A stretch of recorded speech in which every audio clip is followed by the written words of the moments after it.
Warriors in this game. It's the Warriors ace. It's Olivia Haig.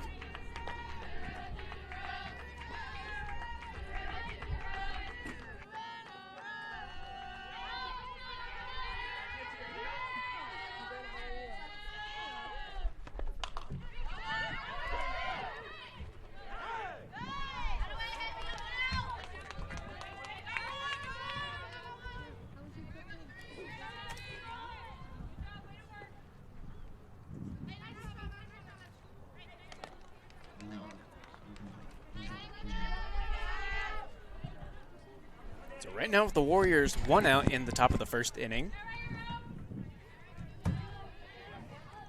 Coming up to bat, it's Kendall Chandler from the visiting Erskine Fleet. The three-hole lefty. First pitch to her.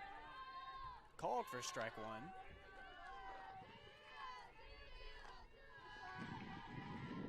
A big weapon for the Warriors in this game has all season, it's been Olivia Haig right now, having 6 complete games to her name.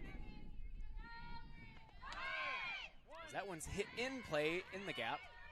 Talissa Candy will come up with it in right field. So that'll move Clark over to second base, and Chandler will be credited with the single.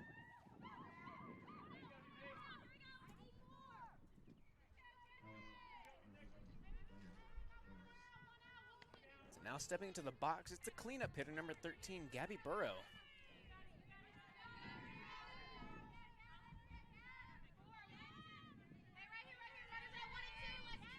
Burrow is the leading hitter on this visiting Flying Fleet team, hitting .382 on the year through 55 at-bats. As the first pitch to her is called for strike one.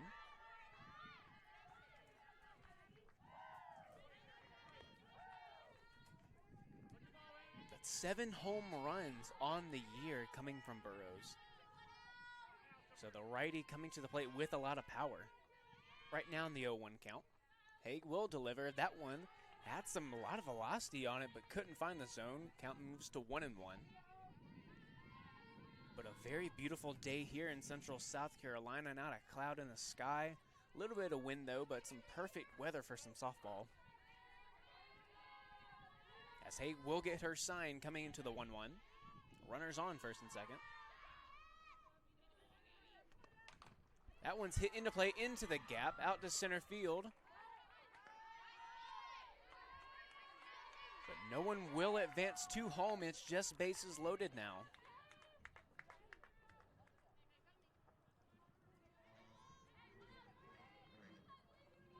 So Peyton Raybon now to step up to the plate. She'll be the designated player in this game, as softball uses designated player instead of baseball using the DH. But a big chance here, 1 out for the Warriors. Raybon trying to score a few runs.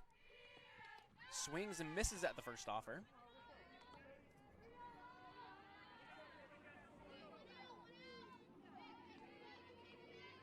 Raybon coming into the game with a .316 average through 57 at-bats. Does have 3 home runs to her name throughout the season.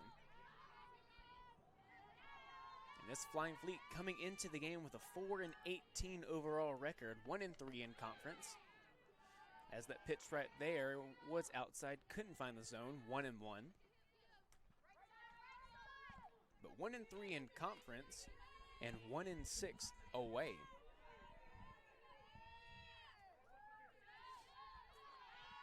And your Warriors trying to defend the home territory coming into this game 13-11. So having a winning season so far and a winning season as well in conference, as they're 3-1.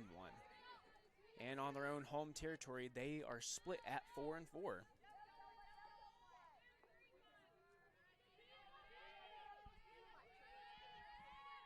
Right now the count at 2-1. That one will get away. We will have a play at the plate. And they'll call her out. So a great job by Haig to recover from the wild pitch, and a great job by Truitt getting to the ball on the backstop.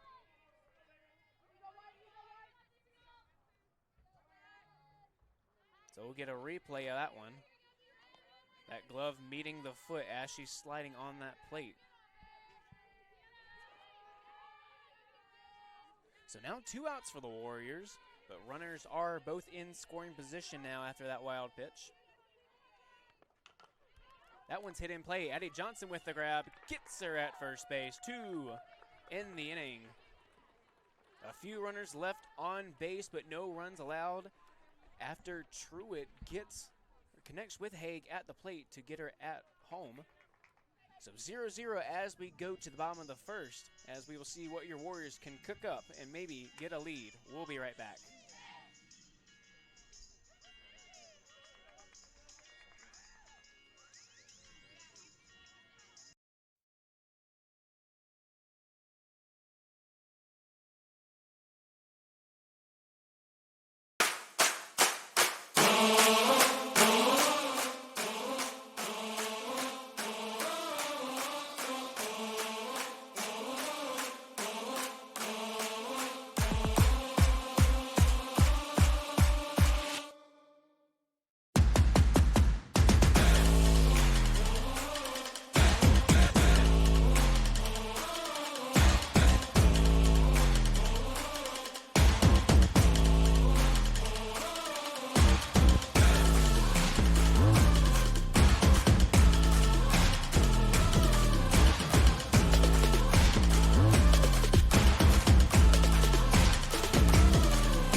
What if there's a place for you where thinking and doing go hand in hand with innovation, where professors are more like mentors and guides, where generosity is contagious and if you catch it, you just might change the world?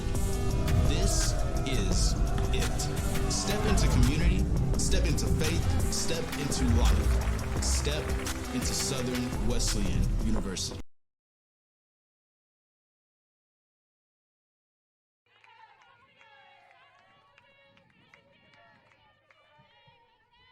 Back now as we get a little replay from our shortstop Addie Johnson getting the 3rd out to end the first inning. Now in the bottom of the first inning, I'm Matt O'Banion and welcome to Conference Carolina's Digital Network. If you're just now joining us, your Warriors are taking on the visiting Erskine Flying Fleet in this doubleheader matchup, game 1 of conference play. Right now score 0-0 after a tight first inning coming from the Warriors. Now they'll be on the offensive end. Leading off for your Warriors is number 10, Taylor Palfrey. She'll be the center fielder in today's game.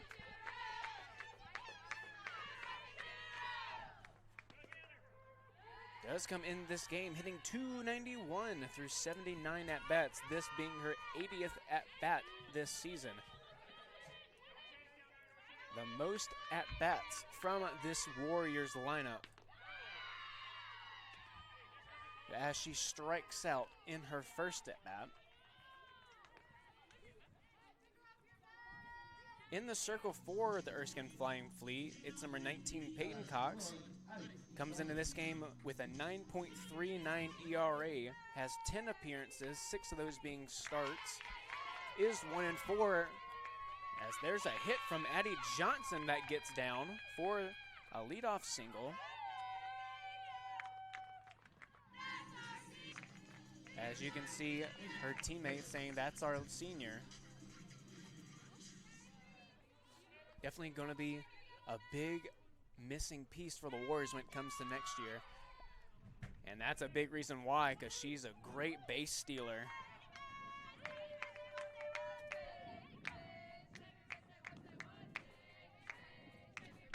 And Addie Johnson comes into this game. That's her 12th steal through 12th steal through her 15 attempts. As now stepping in is Avery Mercer. The first baseman for the Warriors in this game, primarily has been there all year. Right now has the 1-1 count on her. Fouls that one off. 1-2 is the count. Johnson on second, having a lot of speed. Being a great base runner for the Warriors. Anything in the gap or anything hit in the outfield, you definitely know that she's being sent home on that one. As Mercer fouls that one off into the road. Count staying at 1-2.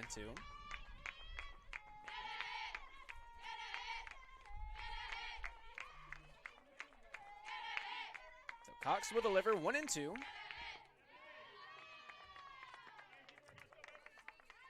That one being called ball, even at 2-2 now.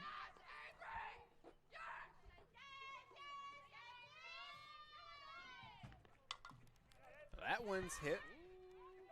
That one will get down. And of course you see Addie Johnson being sent home.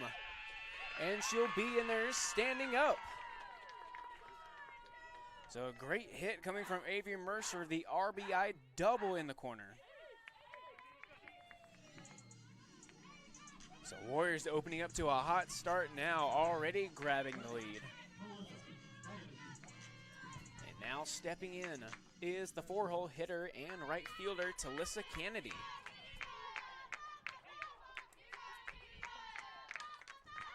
First pitch she sees, she puts bat on ball, and that one is caught at the warning track. We'll see Avery Mercer try to stretch it to third, and she'll get there.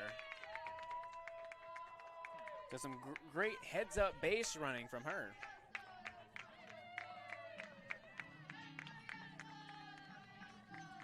With that fly out, as we get a replay from that one. Almost had the distance, definitely had the height, right on the warning track to get Mercer to third. So now Hannah Truitt, the catcher, stepping in. First pitch to her, gets by. Avery Mercer will go home and score. So some more heads-up base running coming from Mercer, as she'll score on the wild pitch.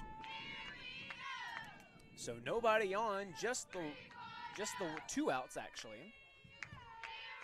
As we get a replay of that slide.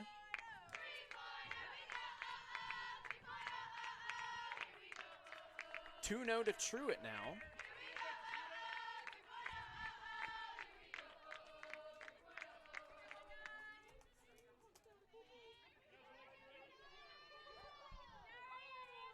Truitt hitting the .317. Doesn't have a home run on the year yet, but definitely does have the power to do so. As she watches strike one go down. Of course, having that 2-0 count, you mainly want to look something that's, I wouldn't say perfect, but you definitely don't want to be swinging at anything outside the zone. As that one can't find the zone. So we'll move to 3-1.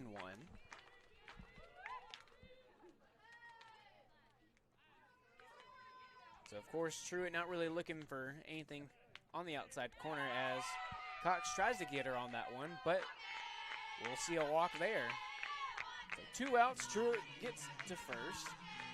And Amberly Way, the designated player, coming in to hit now.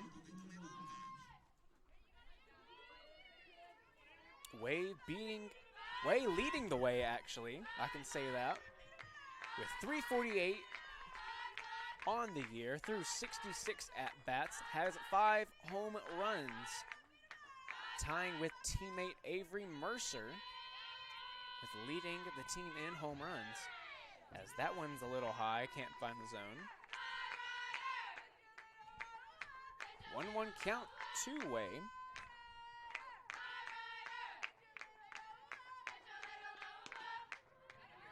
That one can find it though. 1-2 is the count.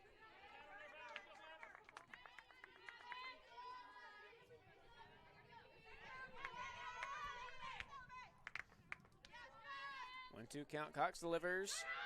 Almost gets her to chase on that one. 2-2 is the count, so deuces are wild here.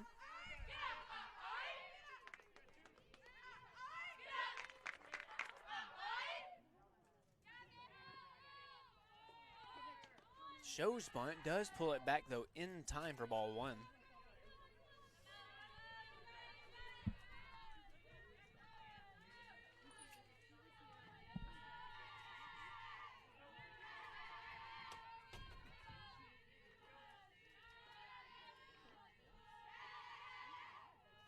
Second pitch to her does show bunt. Pulls this one back though, but it will be in there for strike one.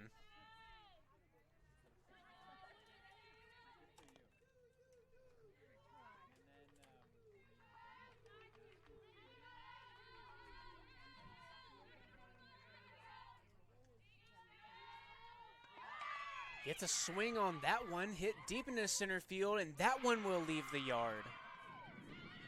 So a big swing coming from Maddie Ingram, getting her first home run on this season, ties this game up at 2-2 here in the top of the second.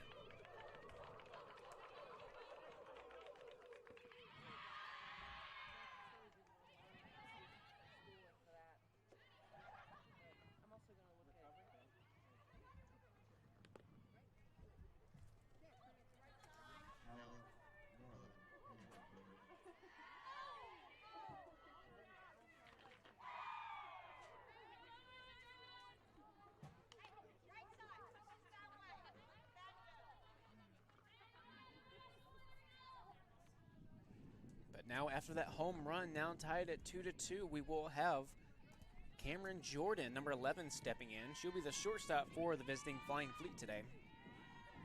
Of course, Olivia Haig still in the game. As that first pitch to Jordan is high and misses. 1-0 is the count.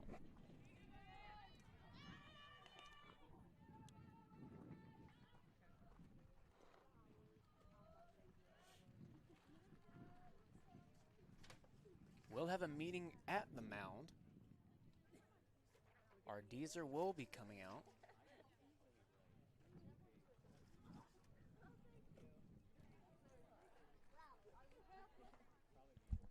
So as we have a little break right now, we can talk about something we're trying new today. It'll be Slido.com is, of course, if you have any questions about the game going on or just any suggestions, you're welcome to go to Slido.com and use the code on the screen. And we'll be here to respond to any questions or suggestions that you give us.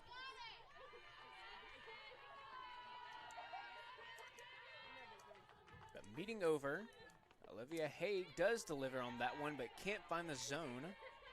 2-0 is the count to Jordan. Jordan in the hitter's count.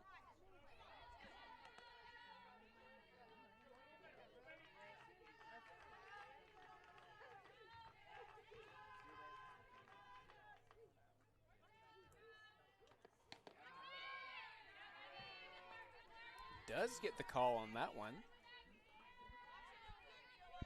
And actually, that last pitch going down as a strike. So counts at 1-2 now. A strikeout opportunity for Haig to get her first strikeout in the game. As that one's hit high to Talissa Candy, makes a diving grab. What an amazing grab.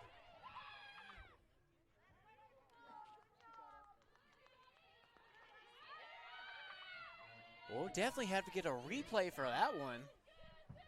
Tracking back. Here's that replay now. What a diving grab from Talissa Kennedy to definitely save a hit. Because if that one gets down, that's either a double or a triple.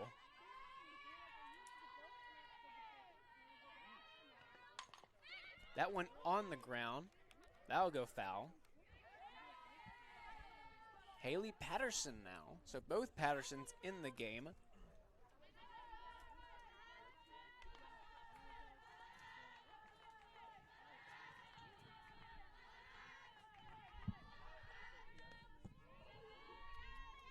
It's the 0-1 to Patterson now. Haig will deliver here.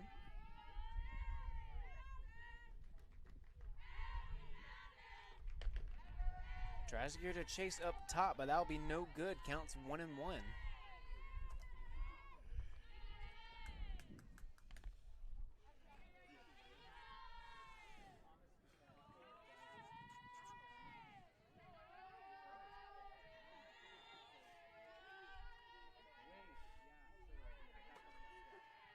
The 1-1 count. Haig delivers. Tries to go inside and low. Can't find it though. 2-1's the count.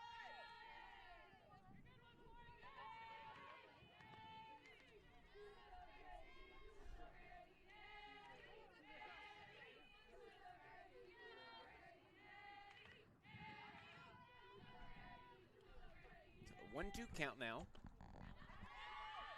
That one doesn't find the zone either. 3-1. Only walk coming from Haig was the first batter that she saw in this game.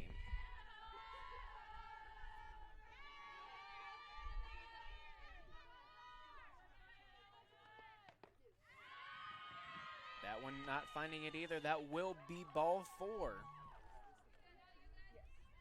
And now with one out and a runner on first, there is a double play opportunity for the Warriors. And this is a great middle infield that the Warriors do carry. Of course, having Madison Truitt at second base and Addie Johnson at shortstop, that is a dangerous duo. As the first pitch there to the leadoff hitter, Eagleman. That is strike one.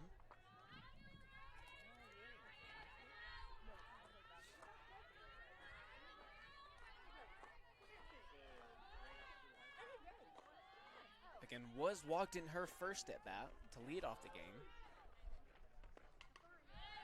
Puts a little bit of contact on that one, but that will be fouled off behind her. So 0-2 is the count now.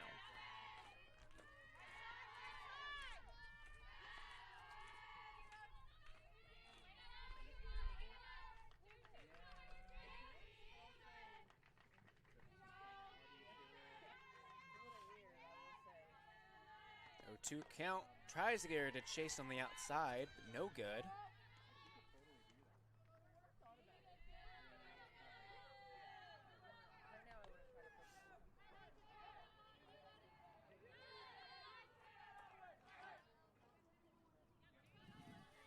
One-two count, still a comfortable count for Haig.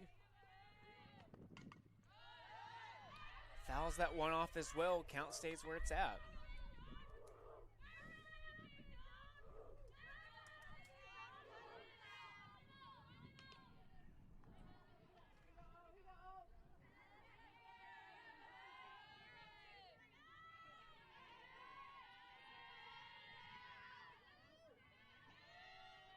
One-two count, payoff pitch here. Fouls that one off as well. It would have been just a few seconds earlier, you might have heard a broken glass coming from the car.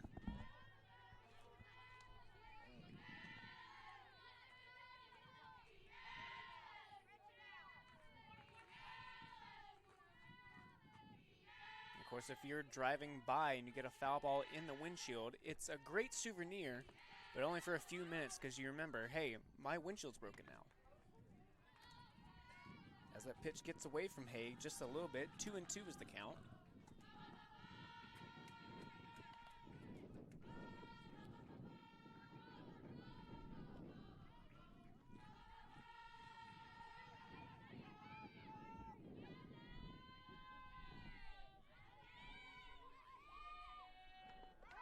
Patterson does go, Truitt fires, gets her out at second base. A great pop-up throw coming from Truitt.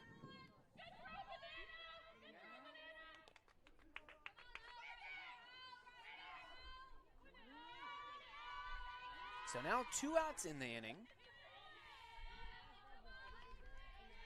3-2 is the count, though Haig did have Eagleman in the 0-2 and gets her to swing. Blows it by her for the strikeout and the third out, 2 in the inning. A little bit of damage coming from Ingram's 2-run homer earlier in the second inning, so it is 2-2 now as we go to the bottom of the second. Warriors trying to get back to that lead. And we will see what they can do when Olivia Haig leads off, then Riley Wilson, and then Madison Truitt. Your first 3 batters, 7, 8, 9, when we come back. Located in downtown Central, Rails 133 has something for everyone. With menus and specials designed by our chef, Trent Kane, our selections can only be best described as upscale Southern comfort foods. Chef Kane uses only the freshest, locally sourced ingredients that have made Rails a destination spot. We offer theme nights, chef specials, daily specials, and our famous meet and three on Sundays. Come visit Rails, dine in our lighted patios, or in our railroad-inspired dining areas. Rails 133, where memories are made every day.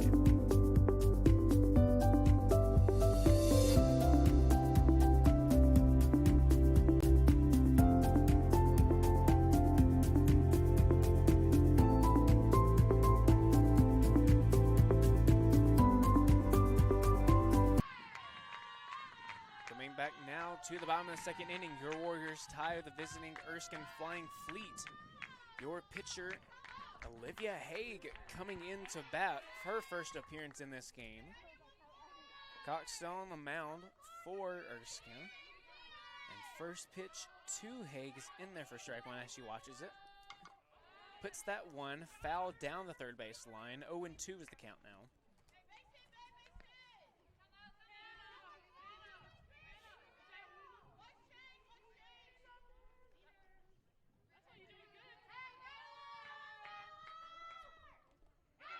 Gets it a swing on that one, but it is a drop third strike.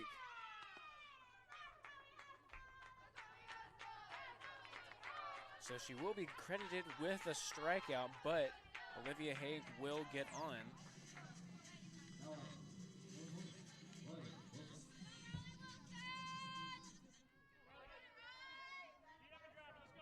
So Haig on first base, Riley Wilson, who hit a 3-run homer in the series against North Greenville to really top off that top of the seventh that they had. That was so great, scoring 6 runs. As that gets past the catcher, so Haig will get to third, or get to second, excuse me.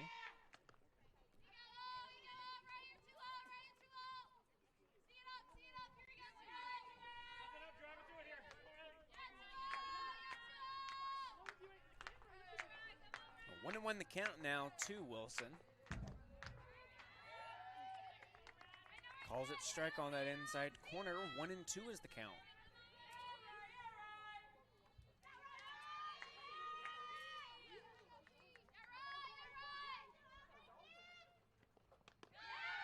That one high, tries to get her to chase, but count even at 2-2 now.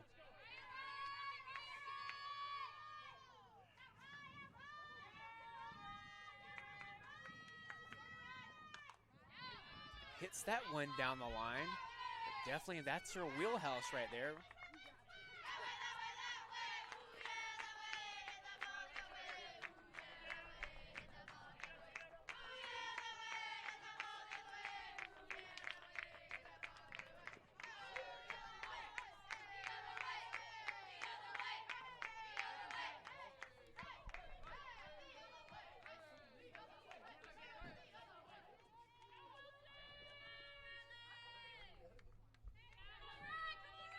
Two and two here to Wilson.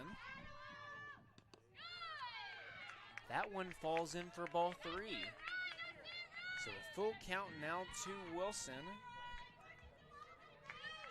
Base hit in the outfield might score Haig here.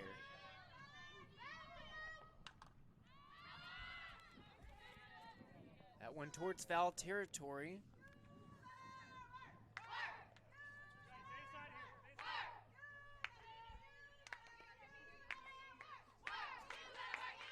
As you saw from that great camera angle, a foul ball. Not just bird watching. That one might fall as well, and it does into the corner. Haig will score, and it'll be a stand-up double for Wilson.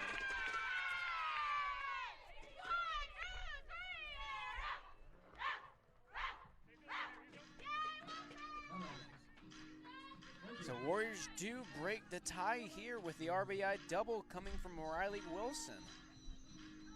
As we get a replay of that one here.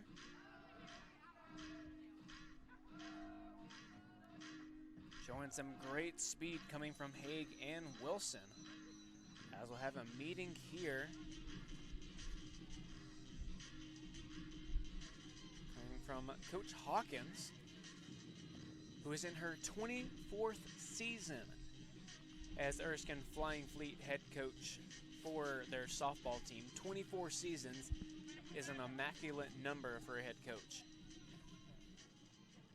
So props to her.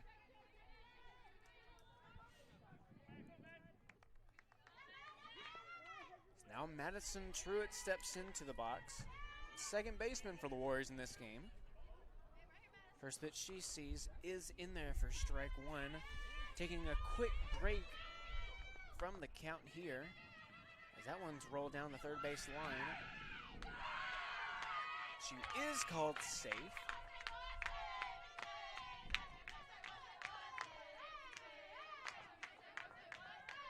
So runners on first and third in the corners for the Warriors. But looking quickly at the Conference Carolina softball rankings coming into this game, your Warriors are at the top of the Southwest Division as they took a game over North Greenville.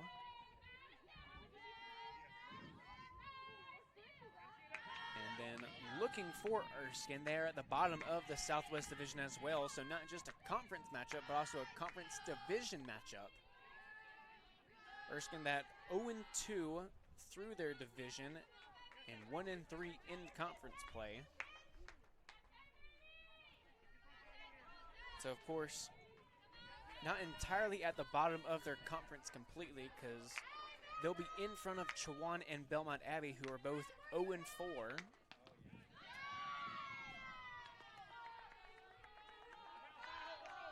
But your Warriors looking at one of the top teams in conference play right now, with that 1-1 record, or 3-1 record, excuse me.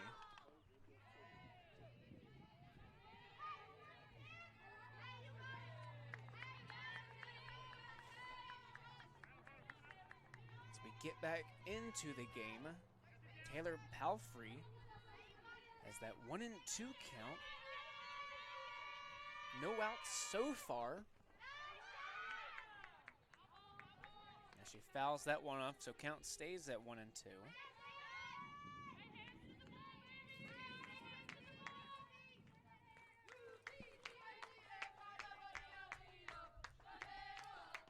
One and two, tries to get a chase on the outside corner, but moves to 2-2 here.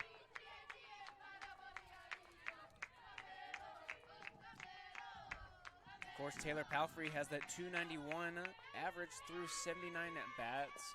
Or through 80 at-bats now. Struck out her first at-bat swinging. Almost gets her to chase up top, but count moves to full. A walk here would have the bases loaded for the senior Addie Johnson to come up. As that one's hit on the ground to the shortstop. They'll call her out at first base, but a run will score. Riley Wilson scores on that one, and Madison Truitt gets the third.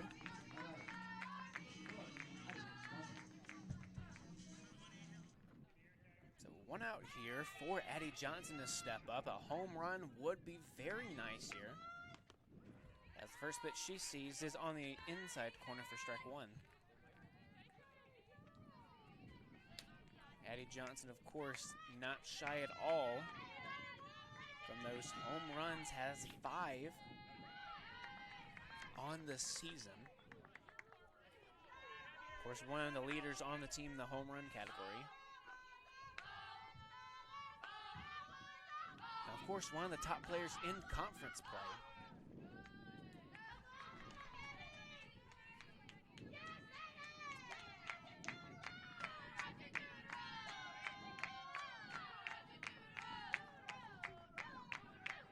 So 1-1-2, Addie Johnson as she drills one down the line in fair territory. And Addie Johnson will have a stand-up RBI double to extend this lead by 3. Tries to go opposite way, finds foul territory though. Count stays at 2-2.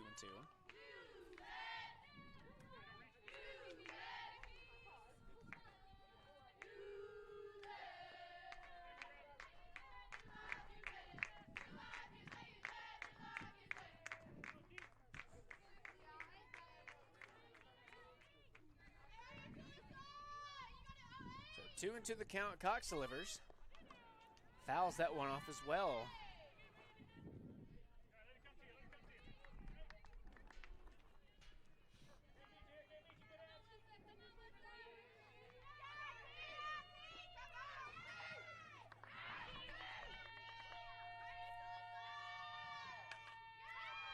Puts barrel of the ball on that one. High fly ball is caught at the warning track by the left fielder. But that will move Avery Mercer over to third.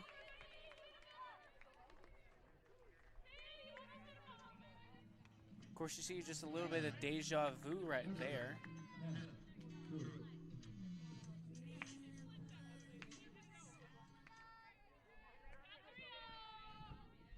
So now Hannah Truitt will step in, was walked her last at bat. First pitch to her is ball one. And talking about a few more Warriors that are out playing today, Warrior Baseball is on the road visiting Anderson, as they'll take them on for the second time this year. Of course, an out-of-conference matchup today.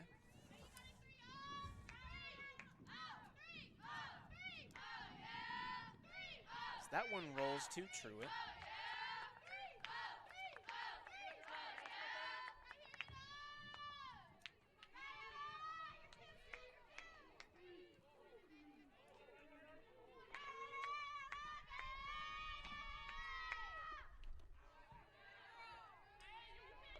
Fouls that one off, moves the count to 2-2.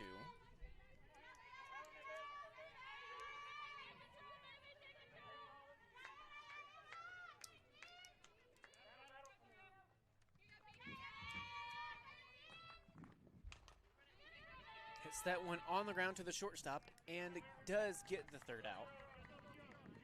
So Warriors having another great inning, scoring 4 runs throughout that one. That'll move to score 6-2. As now we head to the top of the third inning, and we'll be back with more of that action right after a break.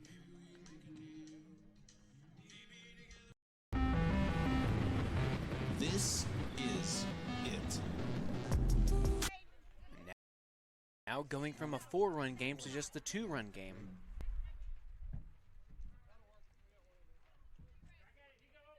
Peyton Raybon now to step into the plate.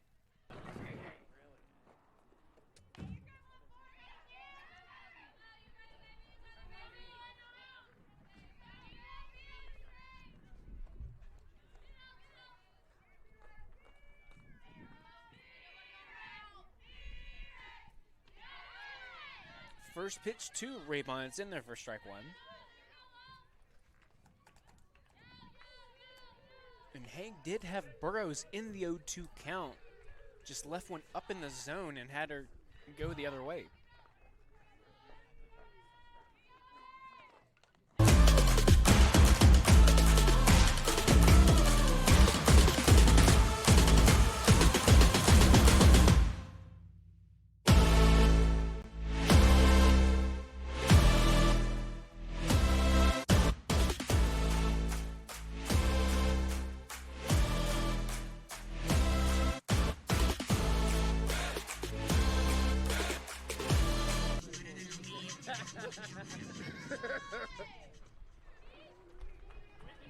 Ain't the first rodeo. Getting back now to bottom of the third action, your Warriors do have a slim lead here. Just like that, for example. 5-6 is the score here.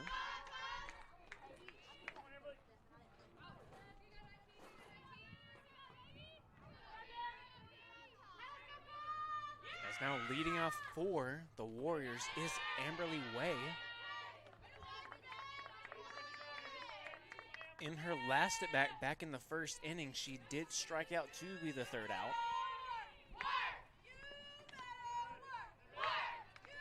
Now has a 1-1 count on her.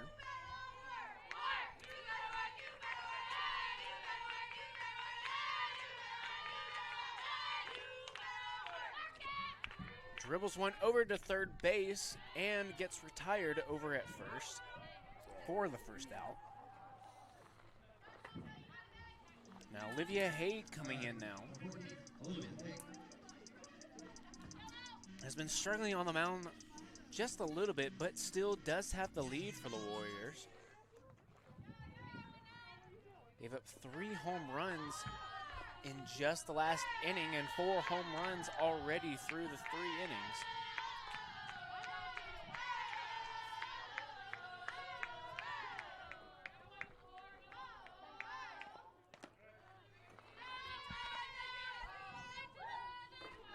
One and one's the count.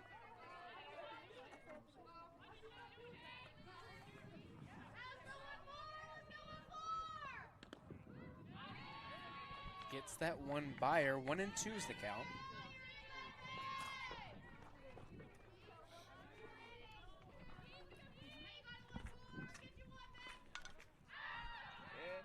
Fouls that one off behind her. So count stays where it's at 1 and 2.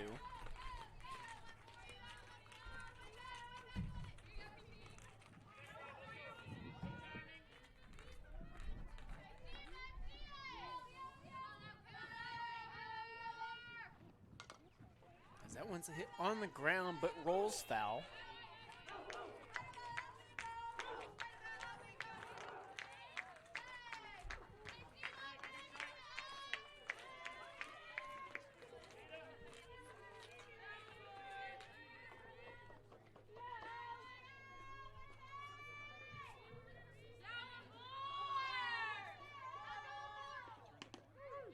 One, two, gets her on that one. So she'll strike out looking for the second out. So Riley Wilson now stepping in her last at bat. Had an RBI double that scored Olivia Haig, but now 2 outs, nobody on. Fouls that one off the opposite way. Almost hits a car, just parked right by the tire.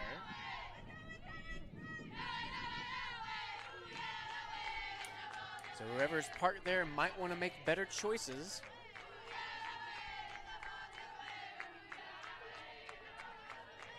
That one rolls to the plate for the 1 and 1 count.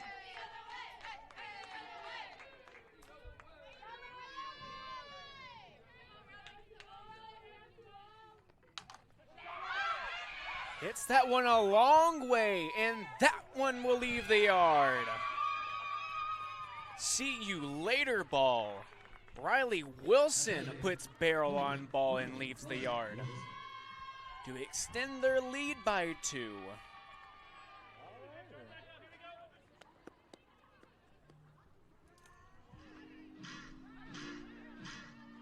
Riley Wilson is now welcome to the 5 home run club for the Warriors as she just towers that ball over the left field wall into the trees.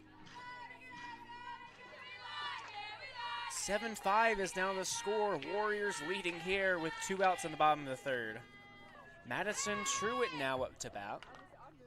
Hits that one over to the second baseman for the 3rd out. So that will end the inning, but not after some noise coming from Riley Wilson just moments ago, extending this lead 7-5. Really the only action the Warriors saw this inning, but some loud action as well. Also, before we go to break, of course, Slido.com, codes on the screen. Everyone is welcome to leave some comments or suggestions for our live stream, and we will get to those immediately after. We'll be right back.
Now getting back here for fourth inning action.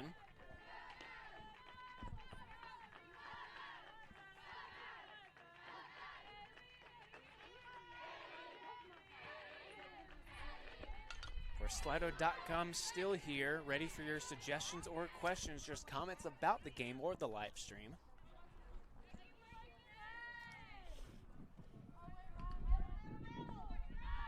Right now, Haley Patterson leading off here in the fourth inning for the visiting Flying Fleet. Got walked her last at bat, but right now in the 1-1 count. That one gets away from Haig just a little bit. It gets away from Haig, excuse me.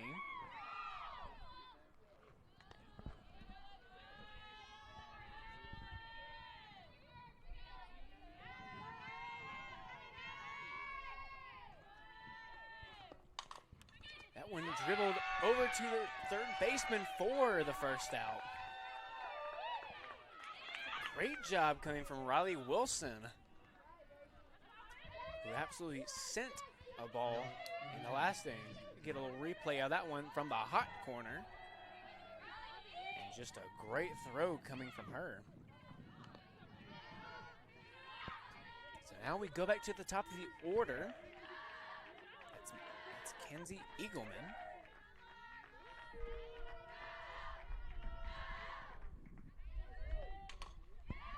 She hits that one down the line to Talissa Kennedy.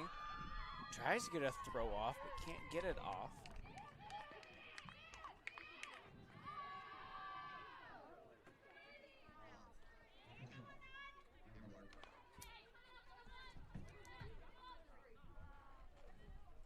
So Amber Clark now, the two-hole hitter, will step in. Struck out in her last at bat.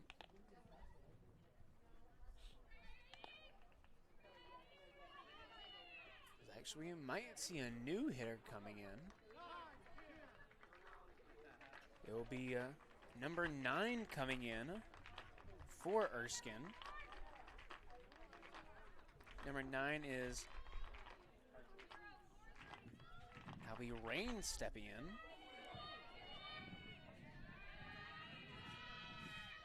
Comes in hitting .222. As the first pitch she sees from Haig will be strike one.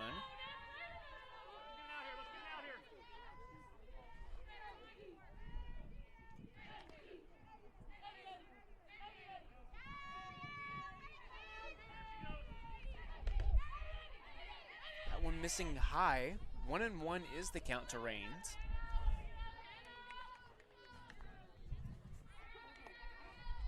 As the wind really picking up here. As you can see, the trees and the flag moving pretty swiftly. That one rolls to the plate for ball 2. 2-1 is the count.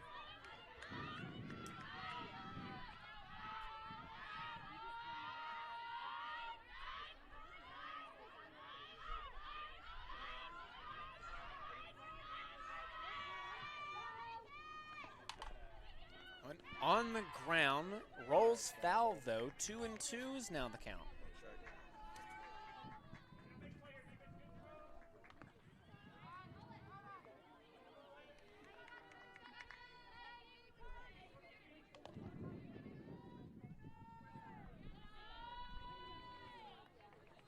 So as Rain steps back in, 2-2 here with 1 out. Or still a double play opportunity here.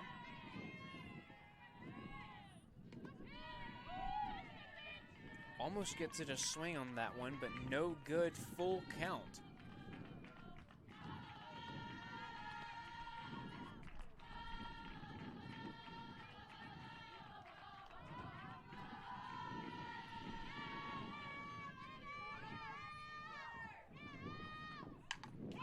That one's hit on a line, but going foul. Count stays at full.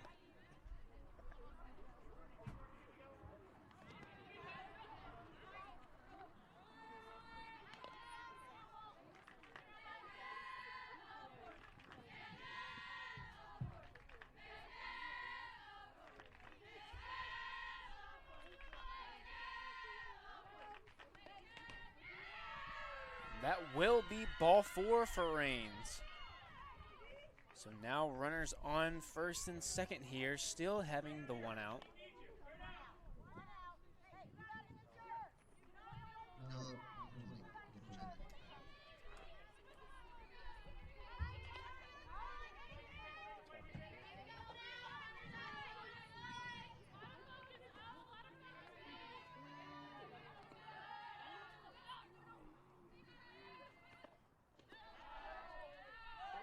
First pitch to Kendall Chandler is in there for ball one on that outside corner. Truitt coming out to talk to Haig. Of course, both of them trying to settle down here, trying to get the last 2 outs of the inning.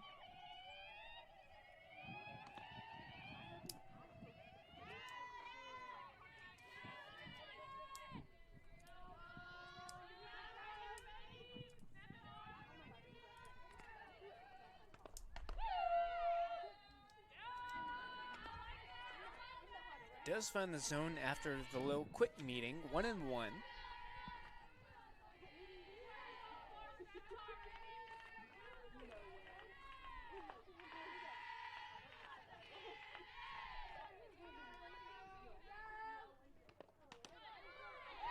Tries to get the outside corner, does get it, 1-2 now.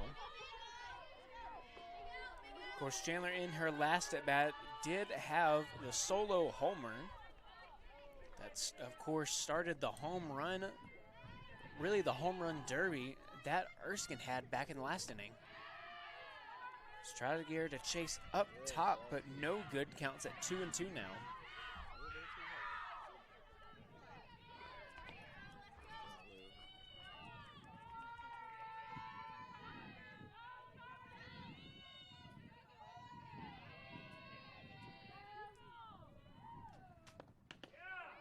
That one's outside in the other batter's box. Full count now.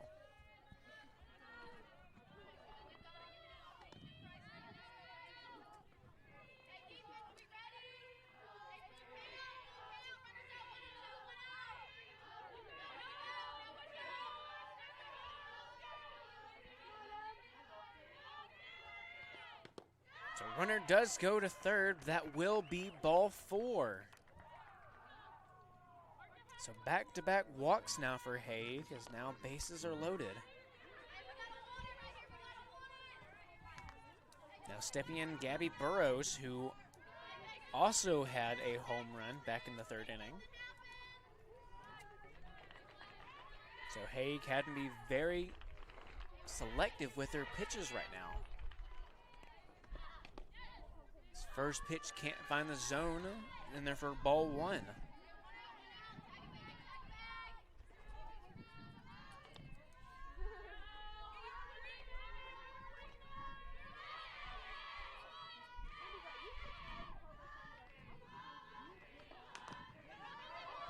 Is down, play at the plate. Calls her safe at first, so they do save the run at home. Eagleman is out.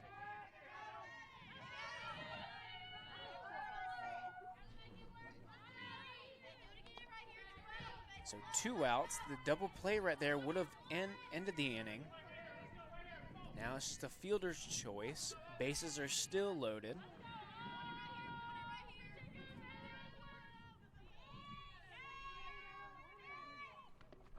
Peyton Rabon stepping in, takes a hack at the first pitch she sees, but strike 1.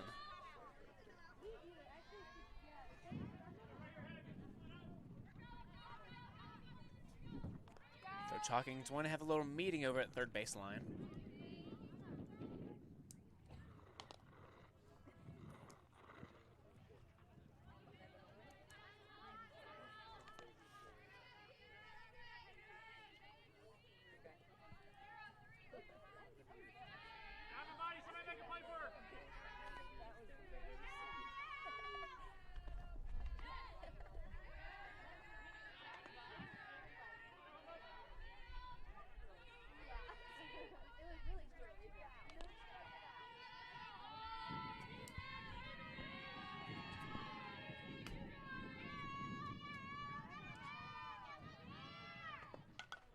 Fouls that one off. 0-2 hole for Raybon.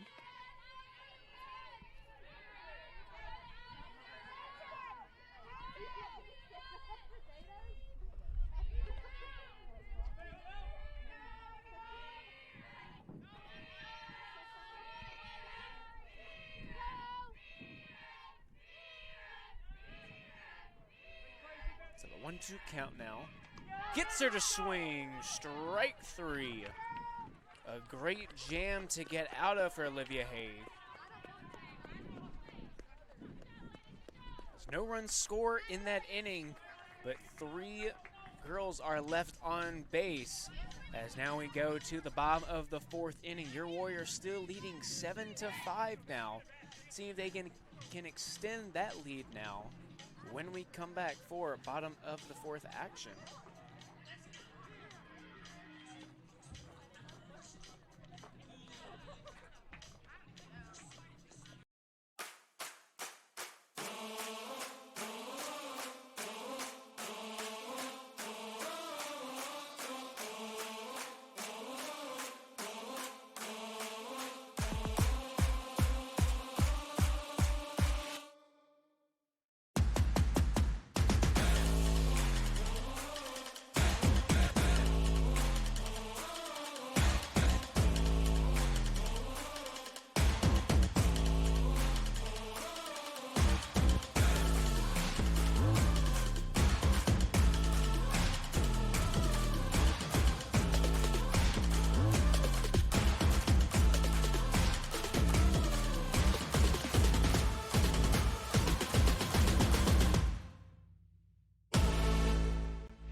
Now here for bottom of the 4th action, your Warriors up 7-5. Leading off for this inning is leadoff hitter Taylor Palfrey. Still looking for her first hit in this game. 0 for 2 on the day. Does have an RBI though. As that one's hit back to the pitcher. Calls her safe. So she will get her first hit there.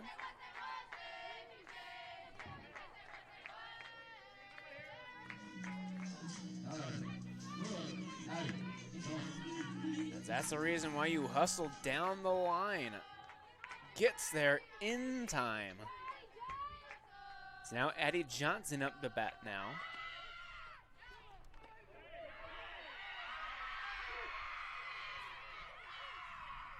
And they will call her out on the stolen base attempt.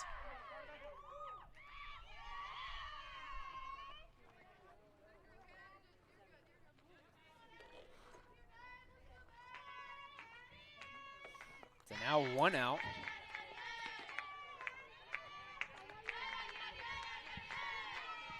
It will now be a 1-1 count to Addie Johnson. Of course, Addie Johnson very capable of starting her own rally. As that one can't bind the zone. 2-1's the count to her.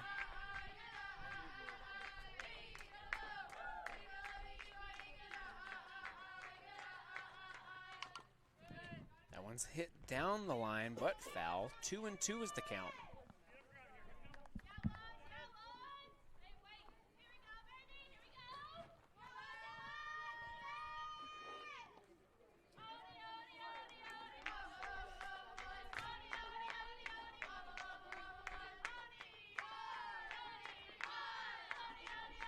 Two count to Johnson.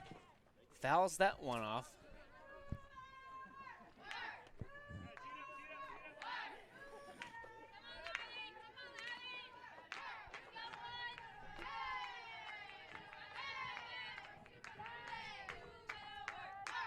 Johnson in the protect mode.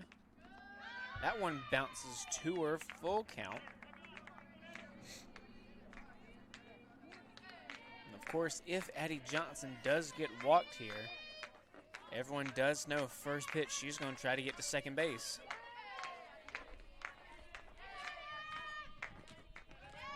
That one will be ball 4, so we might see a little stolen base here coming up for Addie Johnson. As Avery Mercer does come up here.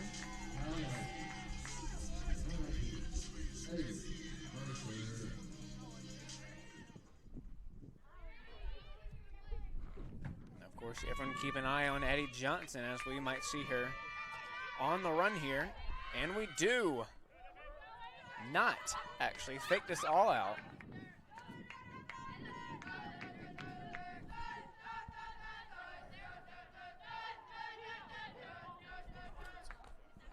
Ball 1 to Mercer. And Coach Hawkins will come out for a meeting here.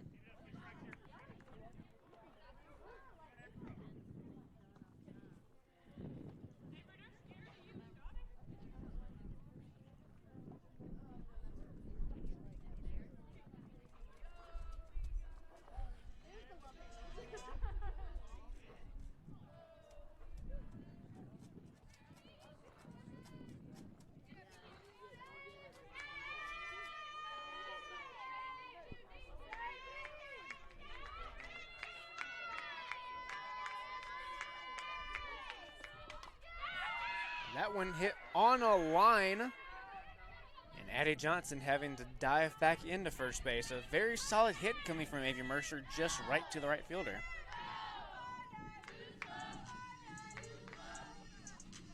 So Addie Johnson stays at first base now, and that brings up Talissa Kennedy in the 4-hole.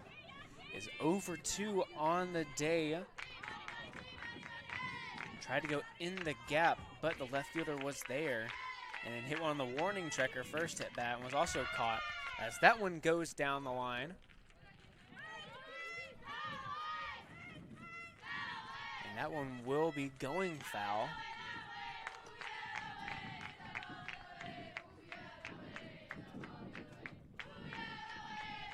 Of course, Talissa Kennedy loving that left field corner. That one can't find the zone, 1-1 now.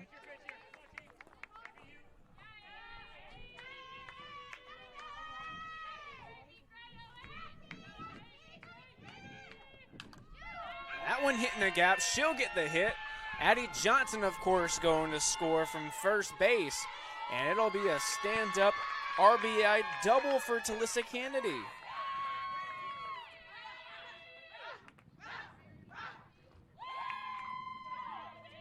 So she'll get her first hit of the game and her first RBI of the game as well, and extends this lead now to 3 runs as your Warriors lead 8-5 here in the bottom of the 4th inning.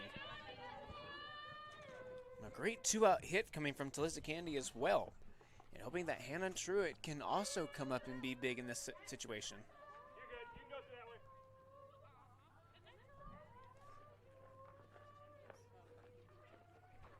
Hannah Truitt 0 for 1 today with a walk back in the 1st inning.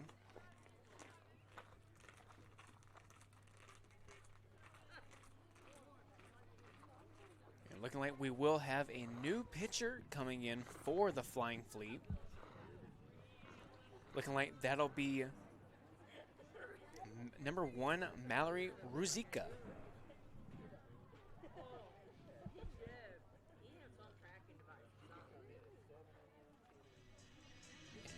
Mallory Ruzicka comes into this game.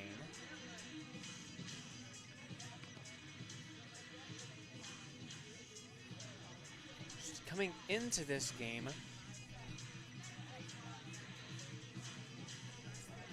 8.0 ERA through 5 appearances, none of those being starts.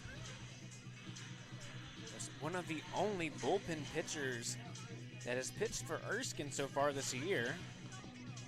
Has gone 7 innings, given up 15 hits, 13 runs, 8 of those being earned, 6 walks, 6 strikeouts, and has given up a home run.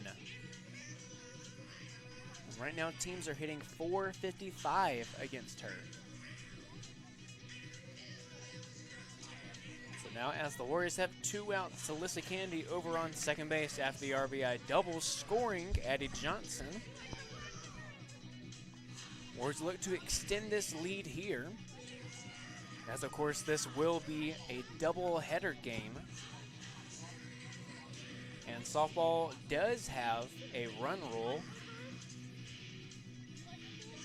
So of course, Warriors looking to end this first game pretty early, but only lead by 3 right now, so it'll take a little bit of work for them. But even if there is no run rule, we'll be 7 innings. As Hannah Truitt will now step in for the Warriors. Walking in her first at bat, grounded out to the shortstop in her last at bat, back in the 2nd inning. As she'll be the first one to face Mallory Ruzicka.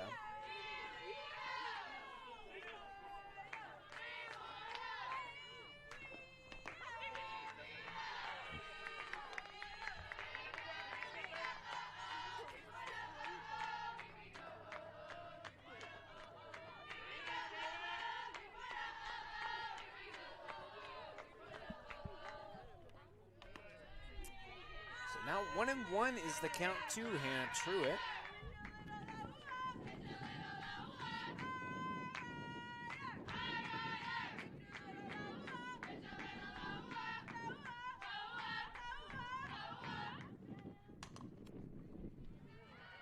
Hit on the ground towards the first baseman. That's gloved inside the lines for the 3rd out. So 1 run does score from the RBI double off Talissa Kennedy. And your Warriors lead by 3 as we will head to the top of the 5th inning. As we might see a pitching change, but Olivia Haig is running out to the mound. So she will continue her campaign in this game, trying to go for her 7th complete game on the season. We'll see if she can keep the ball rolling when we come back.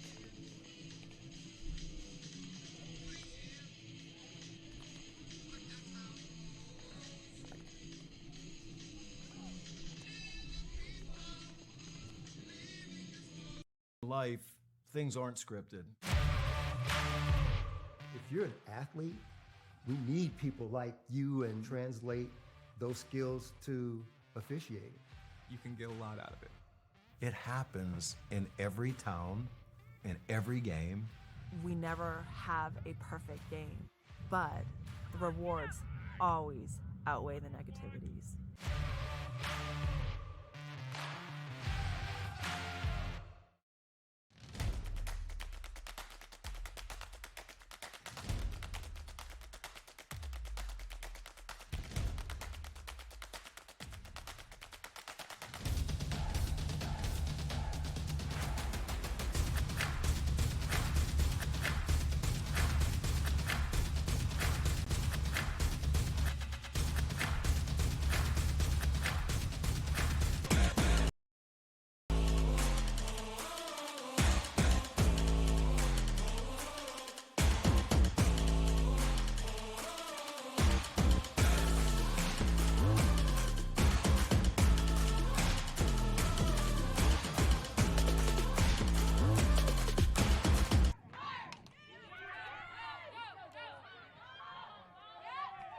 That's a high fly ball for Amberly Wade to lead off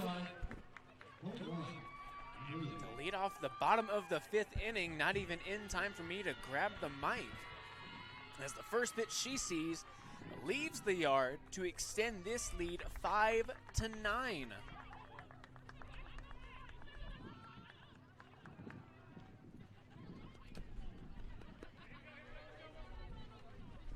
Amberly Way, now your Warrior leader in home runs.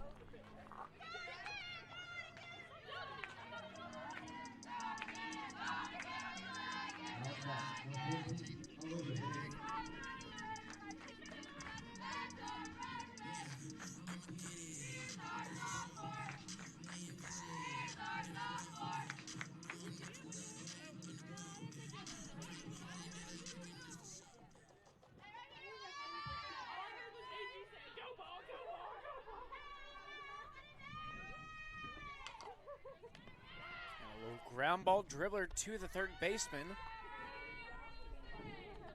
Olivia Haig will be out at first base.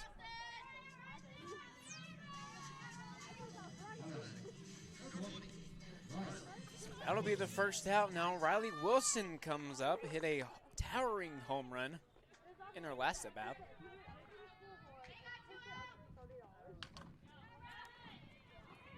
As that one drops down for a base hit for her.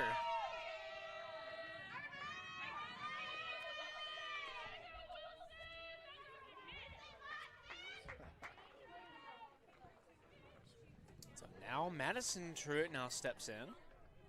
1 for 2 on the day, has a single back in the second inning.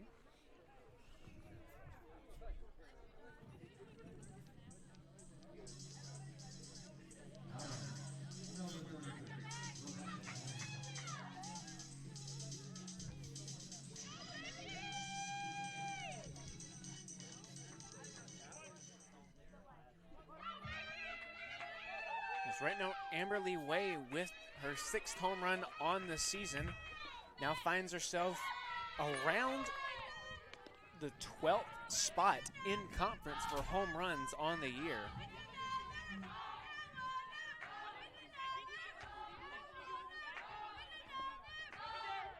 As that one dribbles to the plate, so on the wild pitch, Riley Wilson will reach second base.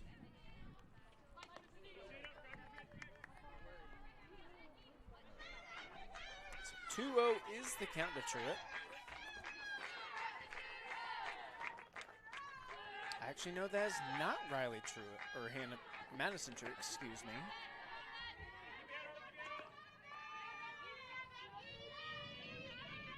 That's Rebecca Lamb that stepped in.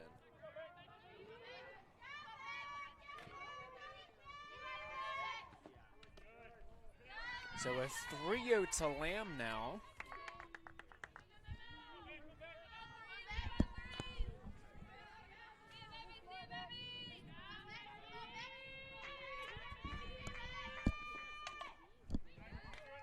That one's fouled off. 3-2 is the count.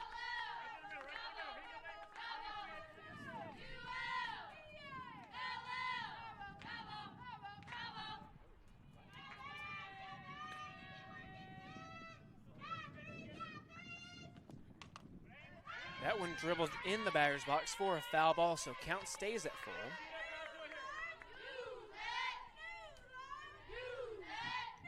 Rebecca Lamb does have a 154 average on the year through her 13 at-bats. That's 2 hits. Looking for her third, as that one dribbles foul.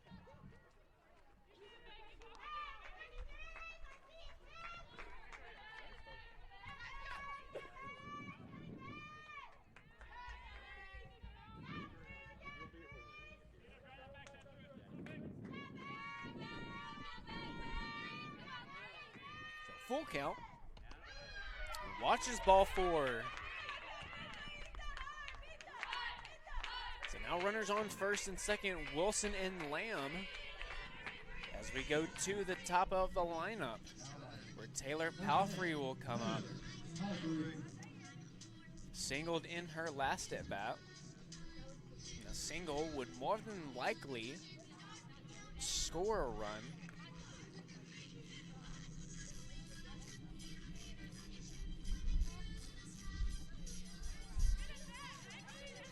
Looking like we will have a pitch runner. Looks like Emmy Copeland.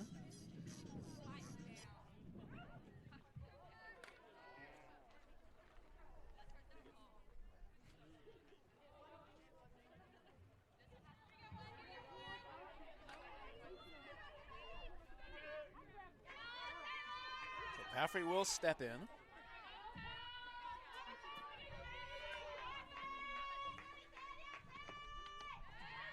Tries to slash that one, but no good. In there for strike 1.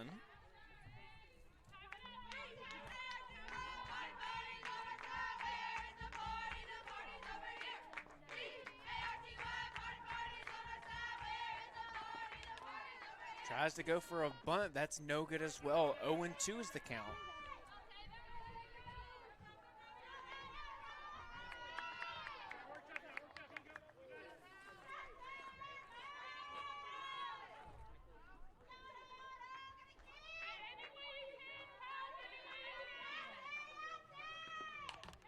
Gets that one down.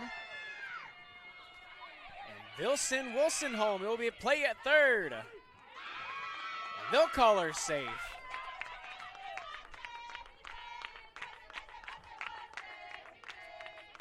So Wilson scores from second.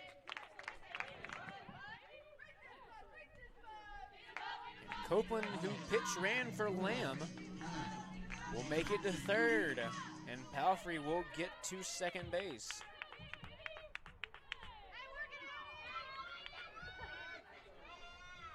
So 10-5 your Warriors lead with runners on second and third.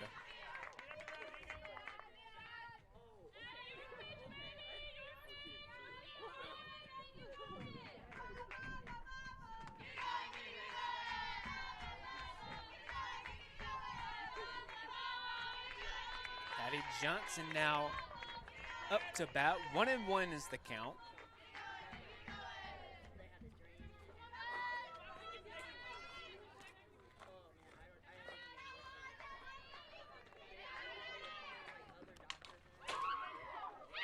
A rocket over at the Southern Wesleyan dugout.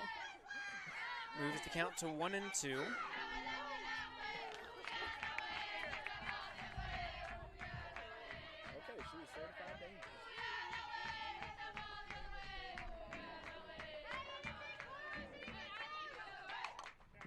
Pops that one up into the outfield, looking like Amy Copeland will score. She tags up. She'll score.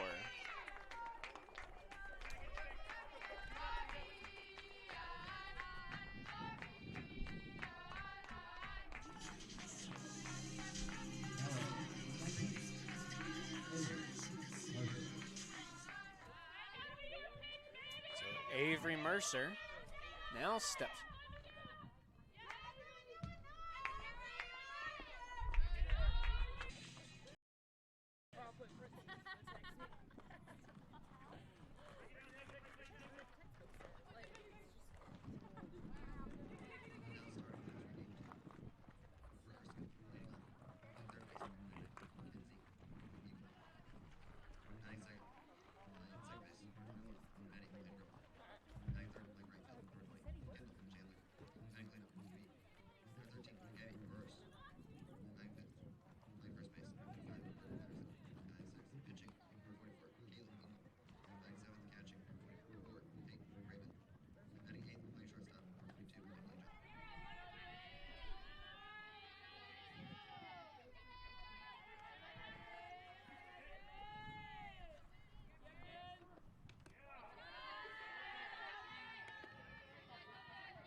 inning to start off for the Warriors here in Game 2 of this two-game doubleheader against the visiting Erskine Flying Fleet. Score 0-0 as Jalen Montfort was the starting pitcher for the Warriors coming into Game 2 here.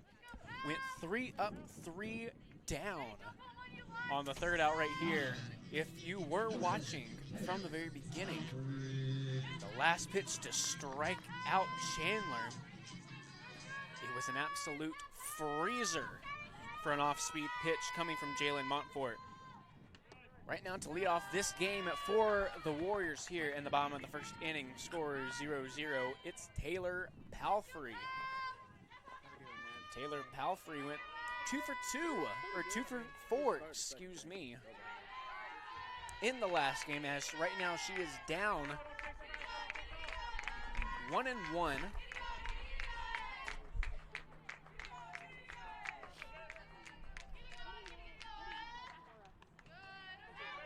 If you're just now joining us in the first game, your Warriors ended up taking down the Erskine Flying Fleet in 5 innings after having a big 5th inning to get to the Mercy Rule point, winning that game 13-5.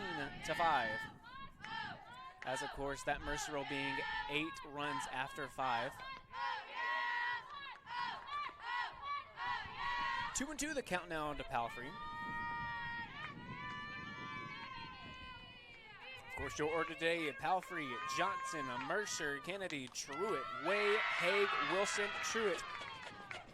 As Taylor Palfrey hits one down the line and will be in there for a leadoff single here. Now bringing up the senior, Addie Johnson, already having a great senior campaign so far. First pitch to her is ball 1 up in the zone. Of course, trying to look at Taylor Palfrey over at second base. Did have a few stolen bases back in the first game. Looking to raise that amount by some, as that one's popped up. So moving that count to a 1-1.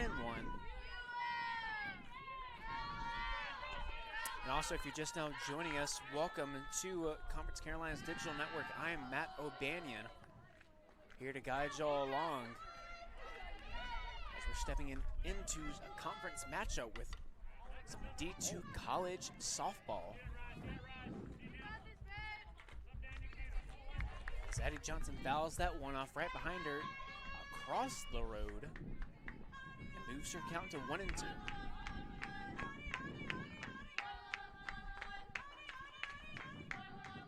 That one gets away just a little bit. Rolls to the backstop, and Palfrey will get over to second base on the wild pitch.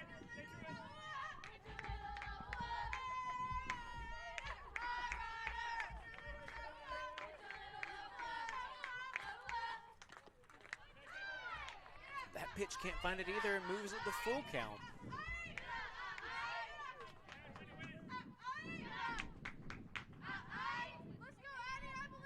Addie Johnson not being walked many times, but she really is a hitter. She doesn't like getting walked, but when she does, of course, look out for her trying to steal second base. As that elbow guard comes off on that foul ball right there. So a 3-2 count, fouls that one off again, count stays at full.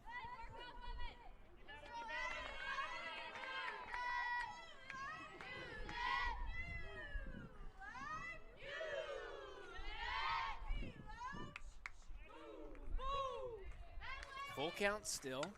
Fouls that one up again.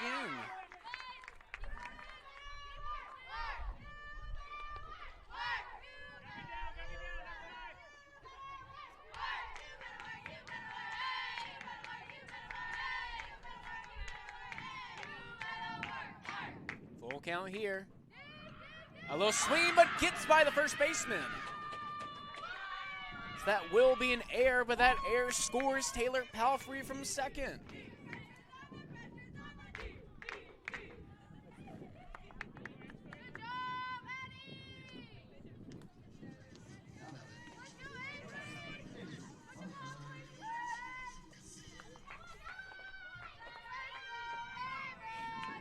So the air brings Addie Johnson over to first base, and she's off. Not fakes everyone out. A great job at stopping on that one. Looking at the pitch out as well to Avery Mercer. She'll take off, but have to stop on that one as well. As that one is called strike on Avery Mercer.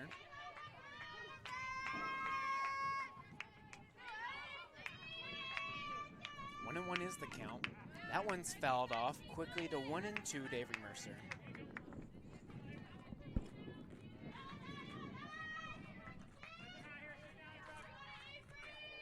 Mercer going 3 for 4 in the last game, so a very great game from her. And there goes Addie Johnson on the run, and she'll be in there. Couldn't get the tag on her. That's just why she's so dangerous on the base path, no matter where she's at. Because she's one to steal third as well. As we get a replay on that one, of course the throw is in time, they just couldn't get the tag down. I know a 3-2 count to Avery Mercer.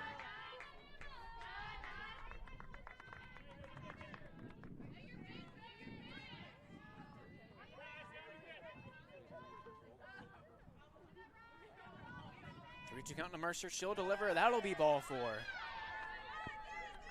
That one almost getting away from the catcher. That's a great bomb behind the plate for Erskine, almost getting past her. And any kind of pass ball or anything in the dirt, Addie Johnson will be stealing that bag at will.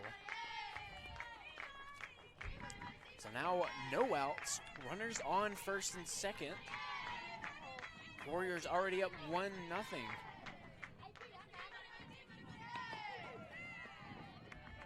First pitch to Talissa Kennedy. She'll still be the cleanup hitter in this game. Has been playing right field so far for the Warriors this season. Great eye from Kennedy. 1-1 is the count. Kennedy has been loving the left field corner so far in this doubleheader game. That one can't find the zone. That'll be outside. 2-1 is the count.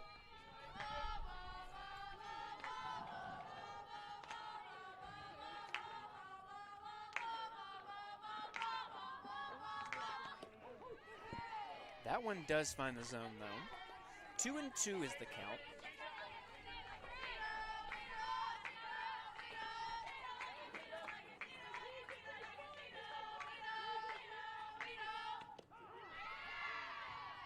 That'll find the zone for the strikeout and the first out of this first inning for the Warriors.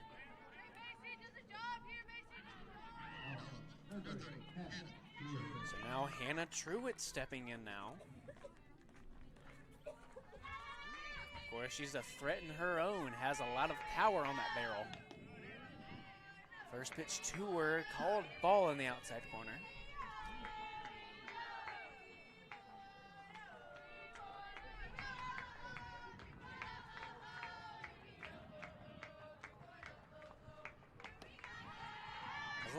Almost a defensive swing on that one for strike one. That off-speed pitch just playing with her.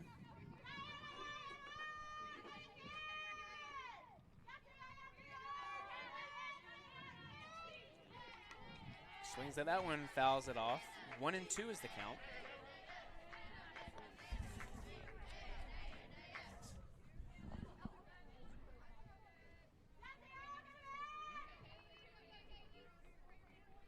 So 1-2 count, 1 out, runners on first and second.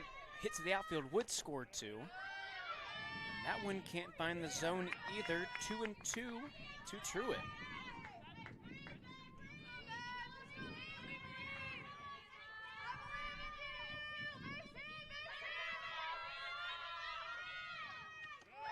That one low in the zone, 3-2, full count now.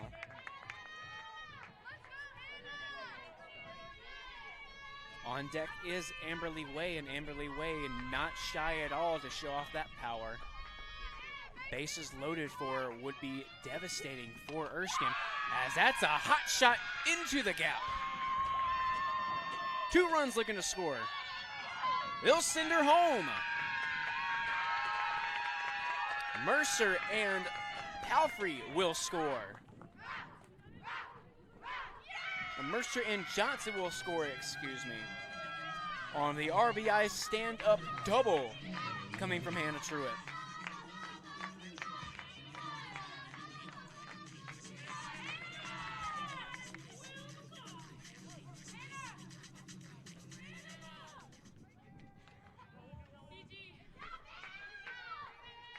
So a quick 3-0 here in the top of the first inning for the Warriors.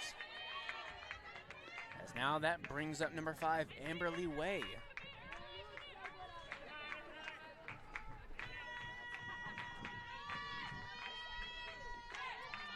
That one in the dirt, 1-1 is the count.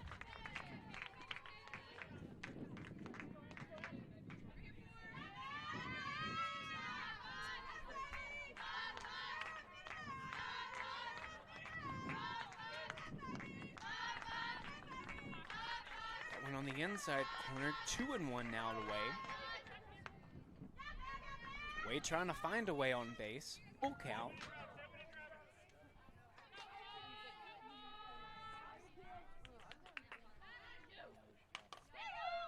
It pops her up. Middle of center field. That one's caught. And Hannah Truitt will elect not to tag up on that one. 2 outs now as Olivia Haig steps into the plate. Having a complete game, getting her 7th one of those on the season in game 1 of this doubleheader. First pitch to her, finds Zoe with some zip on it for strike 1.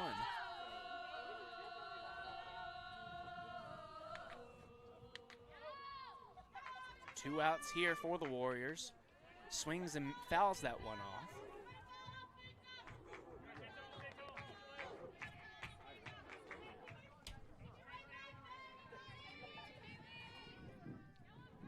So a quick 0-2 hole for Haig. 2 outs here in protect mode. That one can't find the zone. That'll be low.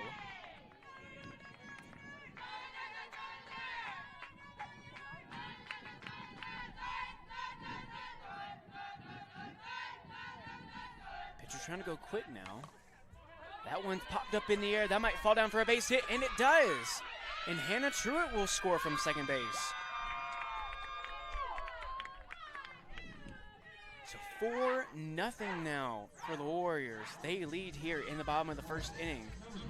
Still 2 outs and an RBI single for Olivia Haig. As that shallow hit. 2 outs, some great base running coming from Hannah Truitt on that one. Now that brings up number 20, Riley Wilson. Takes a hack at the first pitch she sees, but that one gets past her for strike 1. Now Riley Wilson playing in the hot corner over at third base for the Warriors for both games. It has been a great glove for the Warriors, especially in that hot corner for them. A very important position. She makes some very important plays. Swings and misses at that one. 1-2 is her count.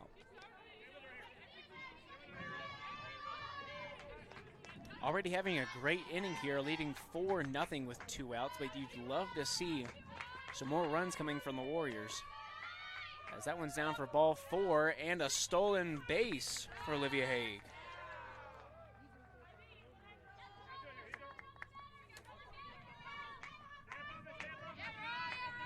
Now a 2-2 count. Deuce is wild here for Riley Wilson. Pops that one up. In foul territory, but that'll be caught for the 3rd out. So a great inning for the Warriors, almost going through their lineup, going through 8 batters, scoring 4 runs. Palfrey, Johnson, Mercer, and Truitt. will be those 4 runs. And now they'll go back to the field. We'll see Burrows, Patterson, and Engel as the 1, 2, 3 batters for the Erskine Flying Fleet coming into the top of the 2nd inning. And we'll be right back as Jalen Montfort tries to go for another 3 up, 3 down inning.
Coming up to bat now here in the top of the 2nd inning for Erskine. That's Burrows who swings and misses at the first pitch breaking ball going from Montfort.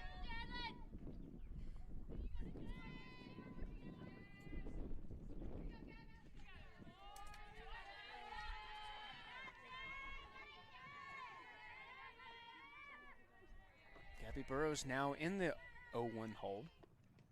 That one's in the dirt. Tries to get her to swing and chase at that one, but no good. 1-1 is the count.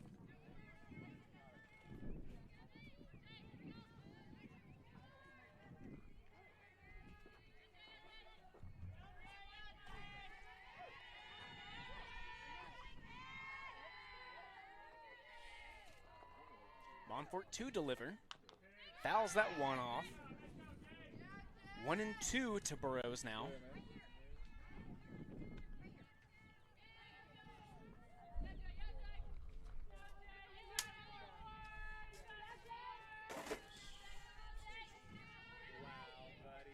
Payoff pitch here for Montfort, trying to get Burrows out right now.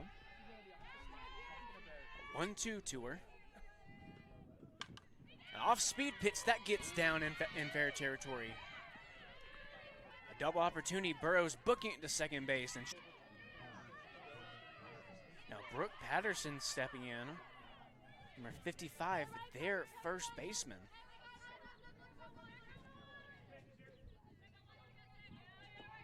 Stands as the tallest member of this Erskine Flying Fleet softball team, standing at 5'11". The junior from Hanahan, South Carolina, and a great play coming from Addie Johnson over at shortstop.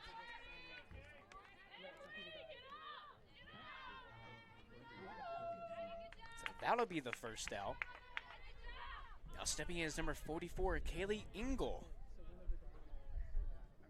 who will be the pitcher for the Flying Fleet in this 2nd game.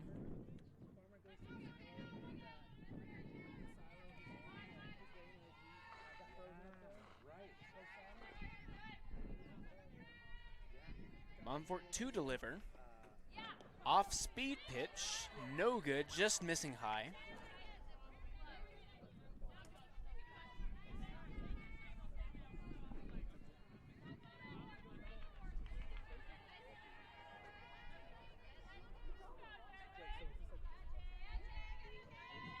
So 1-0 count.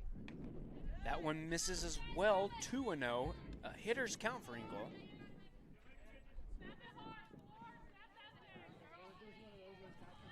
Now, usually with baseball, you would see the pitcher more than likely getting DH'd for, but in softball, it's very common for the pitcher to be in the lineup hitting, as we saw from Olivia Haig back in the first inning, or back in the first game. As we also see here from Kaylee Engel. As her count's now at 2-1 here with 1 out. Trying to drive in Burrows with a base hit. Fouls that one off in the box, so count's even at 2-2.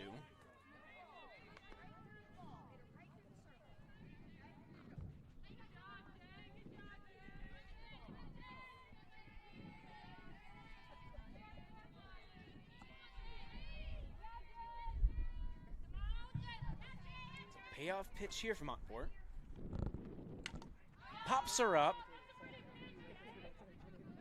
They'll be under it for the second out.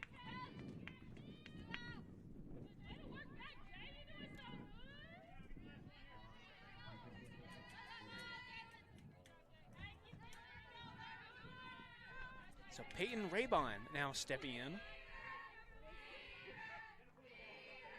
The junior from Anor, South Carolina. As she dribbles that one over to Riley Wilson at third base for the third out. And that will end the inning, only one hit allowed. And just being the big double coming from Burrows, who led off in the second inning here, but no runs allowed, just one hit so far through 2 innings for Jalen Montfort. Looking great so far. The Warriors trying to extend their 4-run lead by much more, and possibly even getting out of here with the sweep on both Mercy Rule games. So we'll see if they can do that here and add some insurance to their offense when we come back from break. Located in downtown Central, Rails 133 has something for everyone.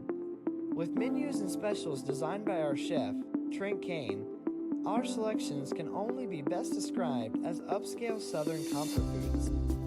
Chef Kane uses only the freshest, locally sourced ingredients that have made Rails a destination spot. We offer theme nights, chef specials, daily specials, and our famous meet and 3 on Sundays. Come visit Rails, dine in our lighted patios, or in our railroad-inspired dining areas. Rails 133, where memories are made every day.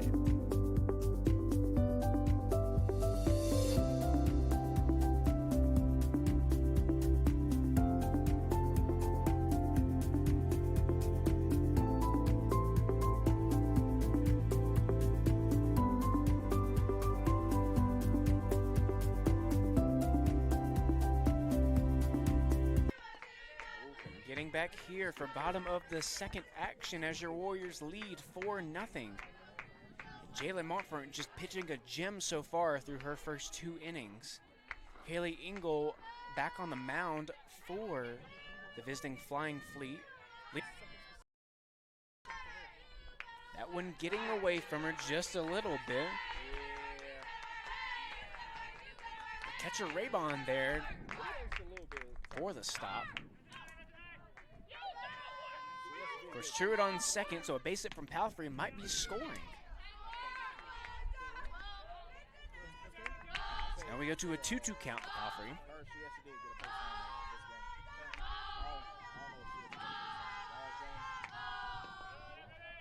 That one outside as well and low missing. So now we have a full count.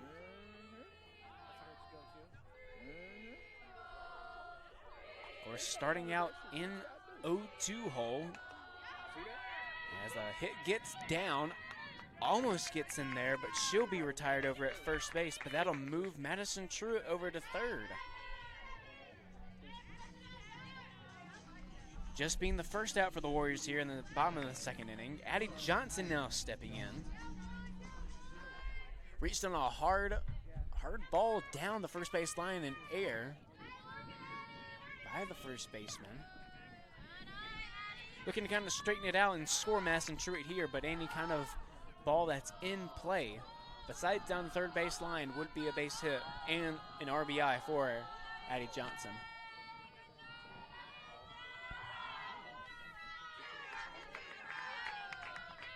So right now Addie Johnson with the hitters counting 2-0. She likes swinging. She wants to get on base. Watches that one inside. 3-0 is the count, so she'll have to hold that for a red light.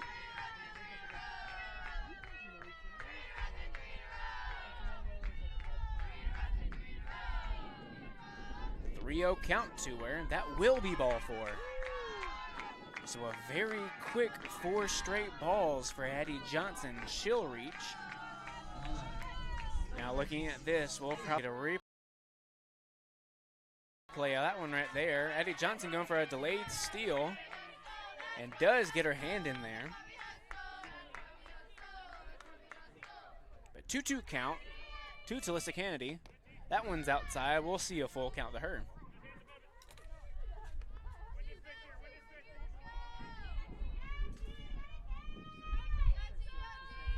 And wind really blowing here. And that'll be a strike 3. They'll get her to chase on that one. So that'll be the second strikeout and the third out here in the bottom of the second inning. So Warriors pack on a few more, making this a 5-0 game here. As now we go to the third inning, more than likely seeing Jalen Montfort, and we do see her still. Batters that we'll be seeing is Johnson, Patterson, and Eagleman. The 8-9 and leadoff spot for the Flying Fleet. We'll see them when we come back for third inning action.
Now getting back to the top of the third inning here. Jalen Montfort still on the mound for the Warriors in the circle. Johnson shows bunt. Does not pull it back in time, and that one missing just a little bit low. It didn't pull it back in time. That'll be strike 1.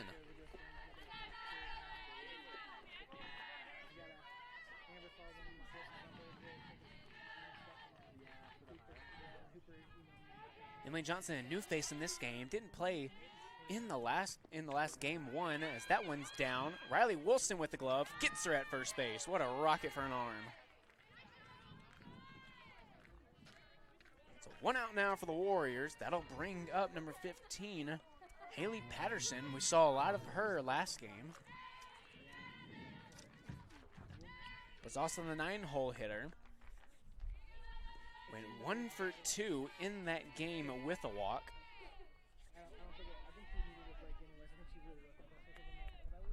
Montfort delivers, shows bunt, that would be foul.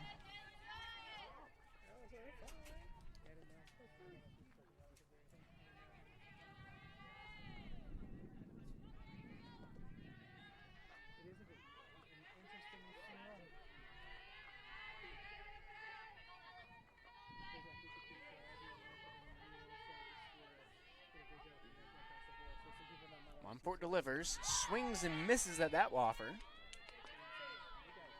Patterson now in the 0-2 hole.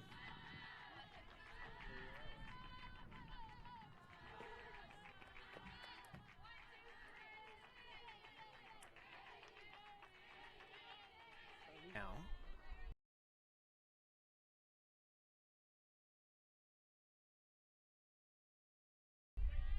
Montfort delivering. Up for Talissa Kennedy, gets it on the line for the third out. So 4 up, 3 down, only 1 runner left on base after the lone hit. Score is still 5-0, your Warriors lead, and looking to pack on more as we head to the bottom of the third inning.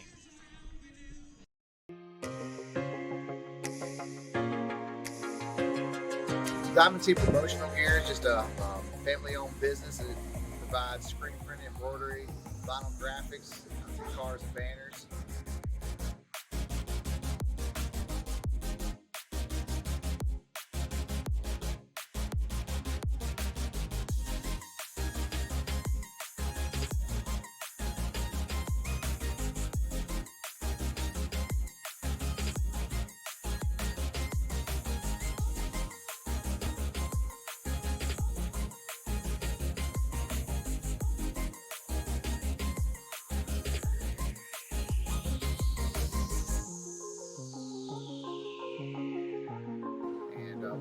business now for over 32 years.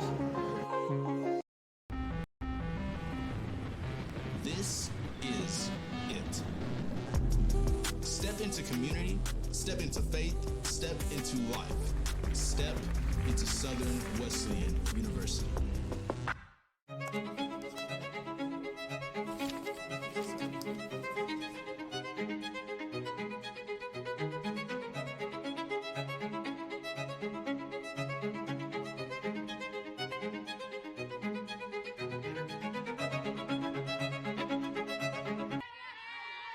Bottom of the third, here we come. Hannah Truitt leading it off. Hannah Truitt leading it off for the Warriors. Had a 2 RBI double back in the first inning.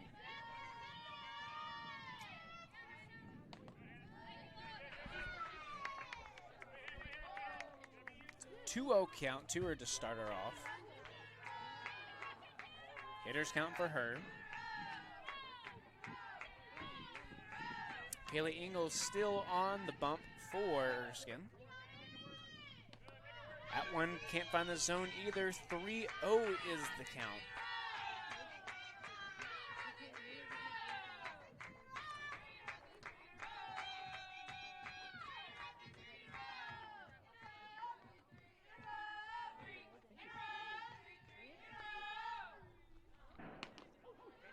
That one does find the zone though. 3-1 now.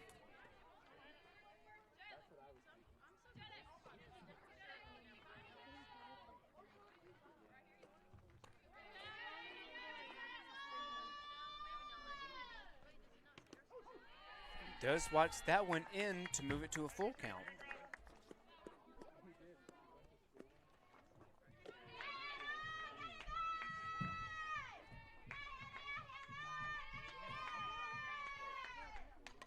Pops that one up, but that'll be going foul. So count stays at full here.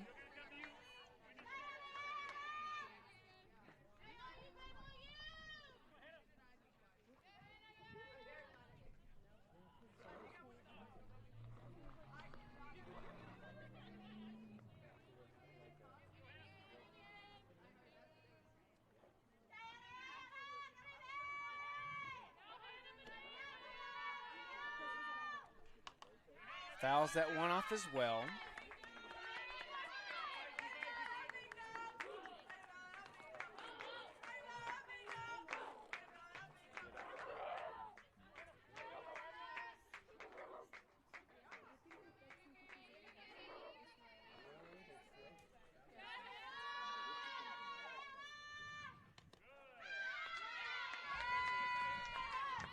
That will be ball 4, and that'll walk Hannah Truitt.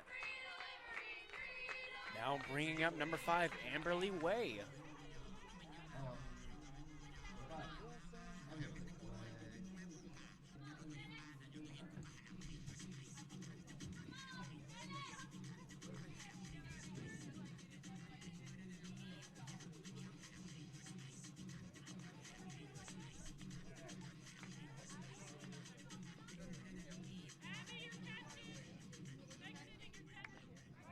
Getting a little bit of update from some Warrior baseball going on as they take on Anderson. Right now, pitching for the home field advantage Trojans is Nathan Sanders. Right now, this game just getting started. Cam Mitchum up to hit right now. As they have runners on first and third, your Warriors with one out here.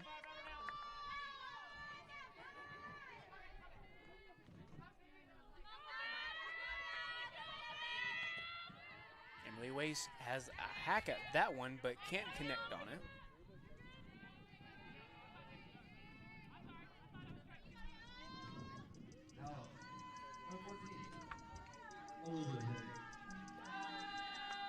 So that will be the first out here for the Warriors in the bottom of the third. Olivia Haig will step in. Had a single in her last at bat and also a stolen base.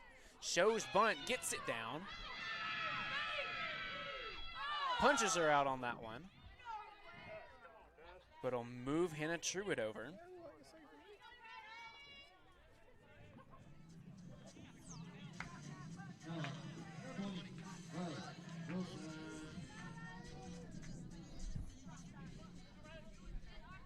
Now 2 down here for the Warriors. Riley Wilson stepping in, flew out to the third baseman on the foul ball her last at bat.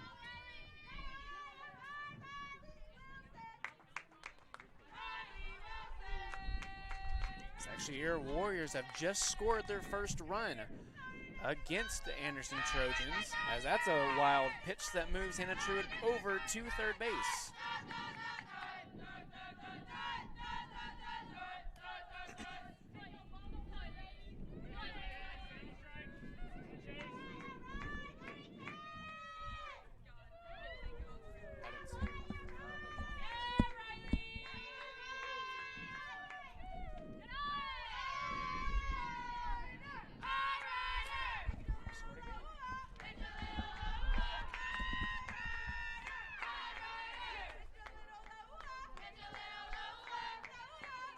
Warrior baseball now leading 2-0 to the Anderson Trojans.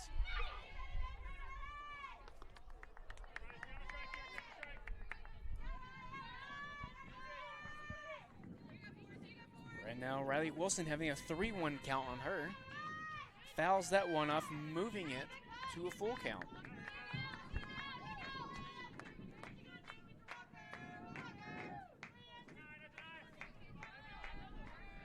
So 3-2 here with 2 outs.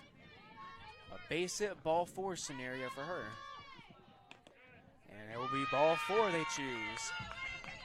So now runners on the corners. It's Roper on third, Wilson on first.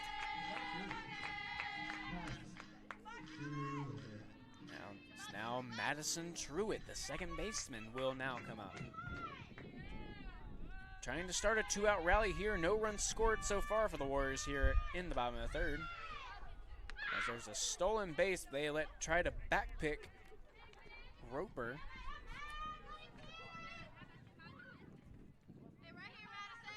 So credit Wilson with the stolen base. Now runners in scoring position. As Truitt fouls that one off. A 1-1 count to her.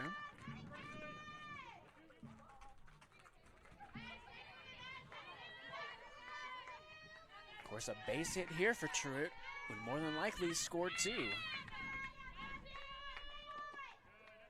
Inside, no good, 2-1 now.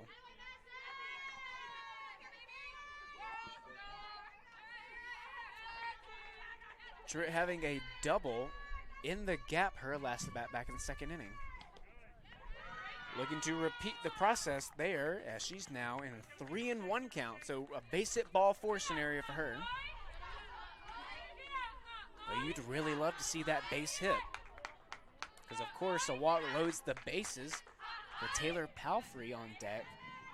But a base hit might score 2 already for him. But it will be ball 4, so back-to-back walks. Ingles' third walk here in this third inning. So that'll load the bases for Taylor Palfrey. He's 1 for 2 on the day.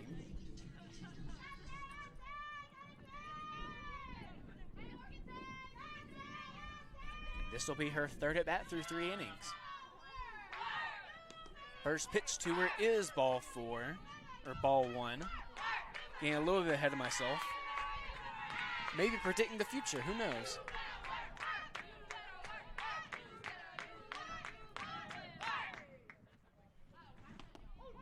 That one does find the zone. 1-1 is the count.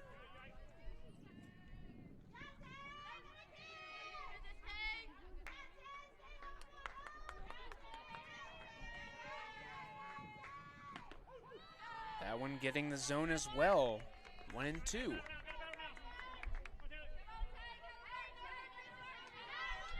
Palfrey, of course, trying to slash that one. Gets it down. And she'll be safe and a run will score.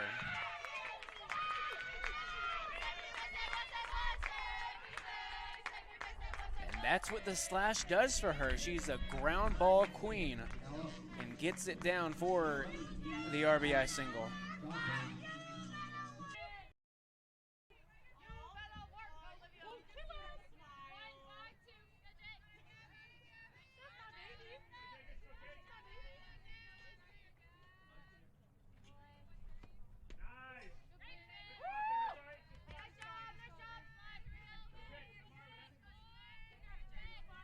Now getting back here for top of the fourth action here. Jalen Montfort still on the mound. Number 13, Gabby Burrows, up to the plate now. As y'all just missed a amazing play coming from none other than Riley Wilson over at third base, chasing down a foul ball to get the first out here in the first inning. In the top of the fourth inning. Swings and misses at that one. Burrows is down 0-2. 1-2.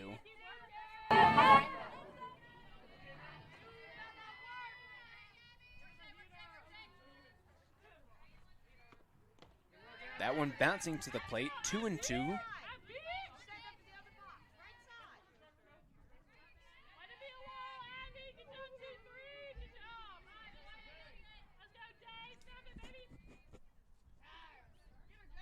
So 2-2, Montfort trying to strike her out here.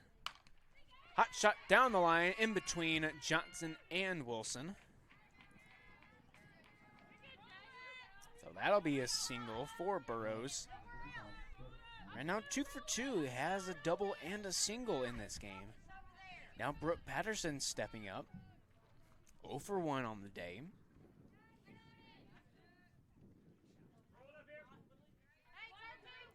Grounded out to Addie Johnson. If she does it again, might see a double play opportunity here.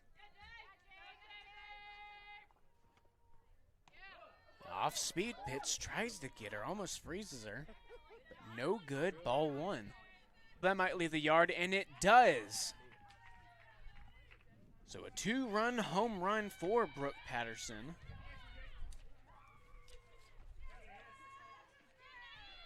That'll be Patterson's second home run in this doubleheader series.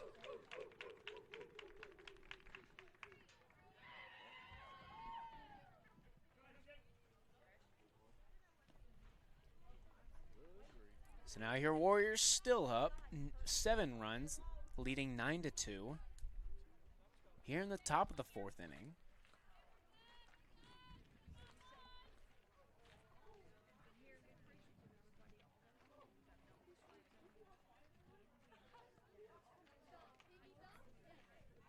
Just having a quick meeting out on the mound. Really should be no kind of pressure on Montfort, because still up 7 runs, still in a very comfortable lead and very comfortable to get the mercy roll. Just still have to getting through this inning and also through the 5th to get it done, though.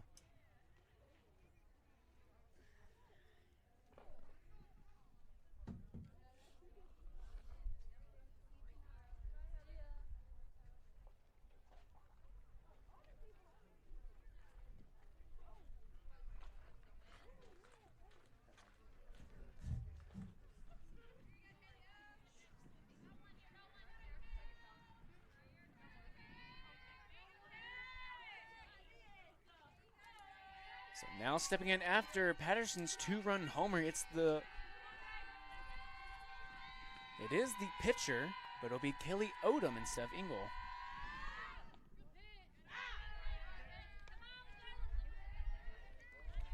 She'll step in.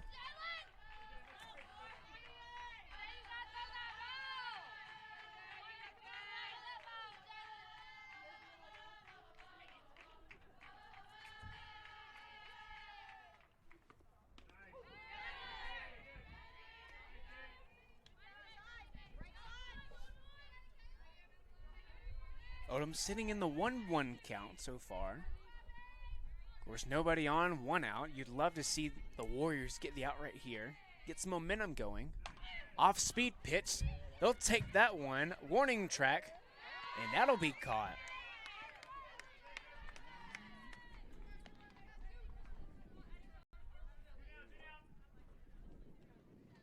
So they do get the second out. Odom gets retired.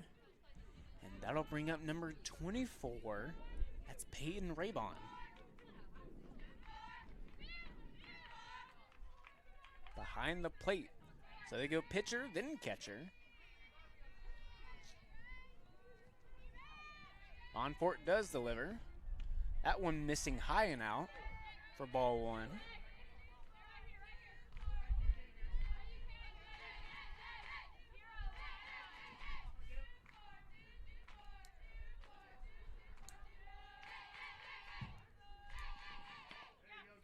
Swings and misses at that one, and actually fouls it off for the 1-1 count.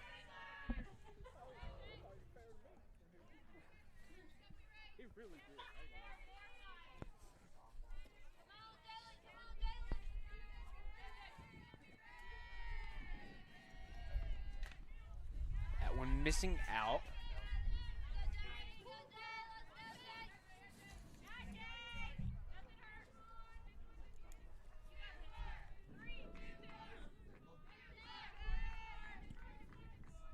Right now the 2-1 count to Raybon. Swings and puts that one in play. Addie Johnson with the glove. Gets her for the 3rd out.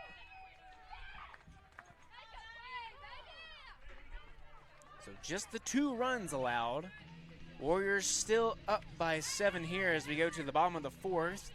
Now trying to get those 2 runs back, or at least just the 1. And then just 3 outs away from getting their 2nd Mercy Roll win and the sweep in this doubleheader conference matchup against the visiting Erskine Flying Fleet. First 3 batters coming up is Truitt, Way, and Haig. That'll be 5, 6, 7 coming up when we come back from break.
New batter coming in, that'll be Abby Schreiner. Will be the replacement for Hannah Truitt. Hannah Truitt already had a great game and a great first game as well. We will see Schreiner coming in here in the bottom of the 4th inning. Warriors up 9-2, looking to at least get 1 run back.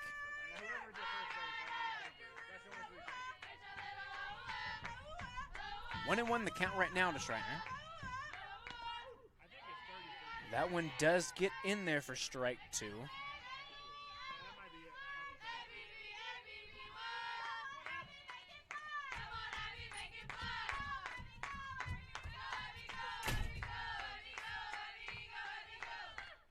Pops that one up.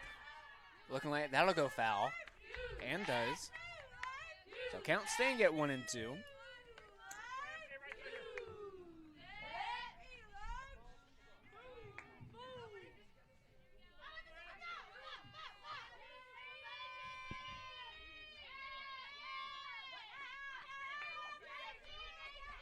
One-two pitch. Gets her to swing on that one. So she'll be down on strikes for the 1st out here. And that'll bring up number 5, Amberly Way. Way over 2 in this game so far. Popped up and struck out.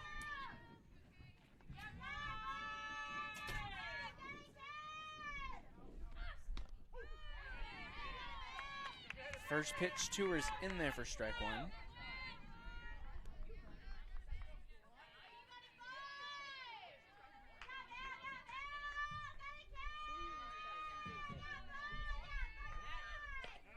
Watches that one above her head. A good eye from her. 1-1 is the count.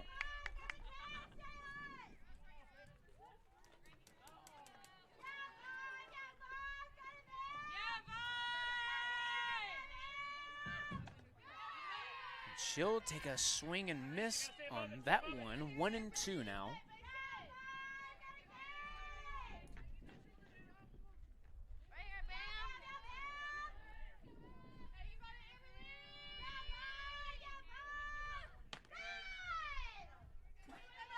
That one not being able to find the zone, even at 2-2 now.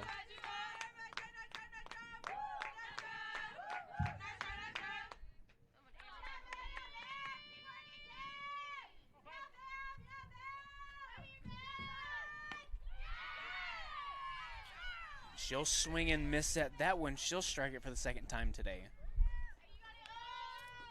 Taking a quick little break now to say a big congratulations to not just our McAllister's Athlete of the Week, but the National Offensive Player of the Week for the International Women's Lacrosse Coaches Association, our very own Lauren Esposito. That's a high drive ball off the scoreboard. Olivia Haig goes deep.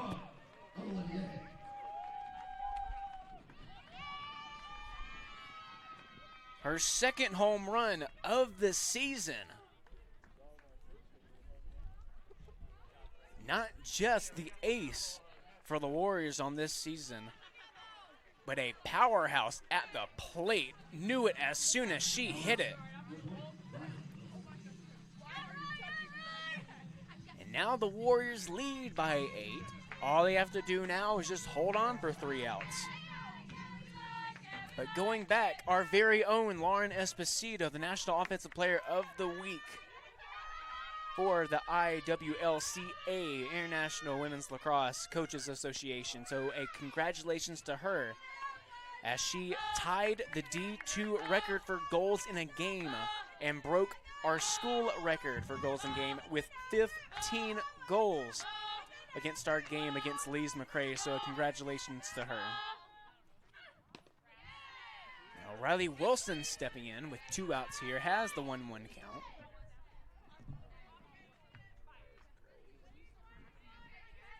Wilson 0 for 1 today with a walk in her last at bat.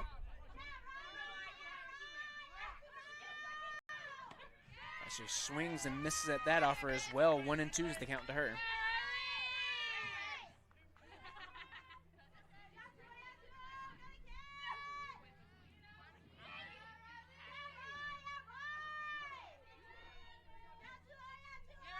One-two pitch to her, fouls it off.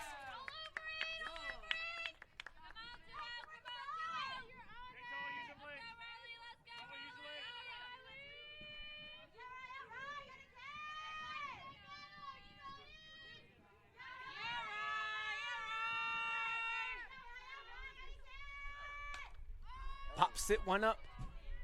Shallow center field. That'll be caught for the 3rd out. So now the Warriors just 3 outs away and no runs allowed for them to get this second mercy rule done in 5 innings. So more than likely we will see Jalen Montfort, there she is, going for the complete game. And we'll see if she can do it here in the top of the 5th inning.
Getting back here for top of the 5th action. Erskine just Your Warriors, actually, 3 outs away from getting this mercy roll done as they lead the Erskine Flying Fleet 10-2.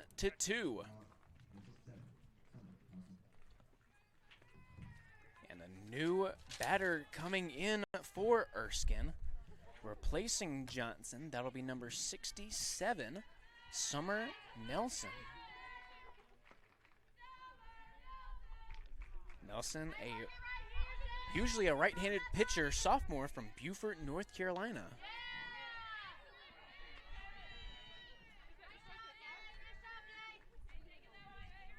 But Jalen Montfort out there trying to get the complete game. Right now, getting a little update from Warrior Baseball. They are leading the Anderson Trojans 3-1 now in the top of the second inning.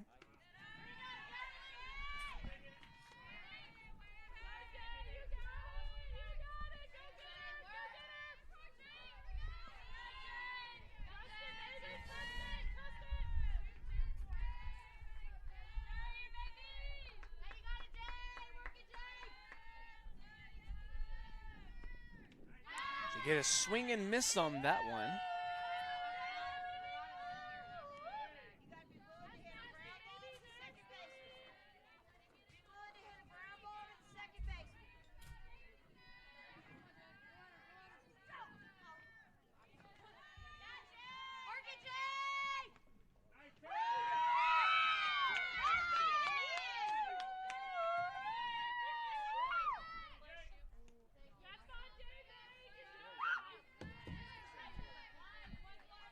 Coming back now, a 2-2 count to Nelson. Montfort trying to get here the strikeout and the first out. And that'll be a bomb hit off the top of the fence. Will stay in the yard. Almost like a crossbar challenge. But that will be a leadoff and stand up double for Nelson.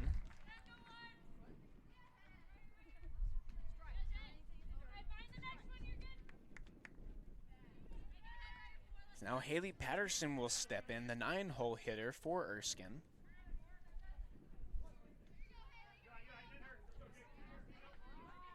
Warriors still needing those 3 outs here on the top of the 5th.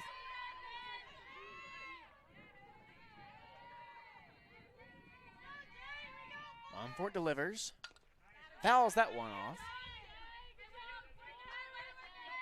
Anna Wilson over at third base.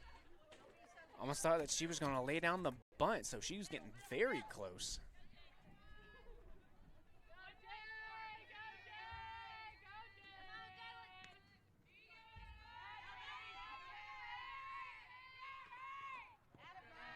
That one in the dirt, can't find the zone, 1-1.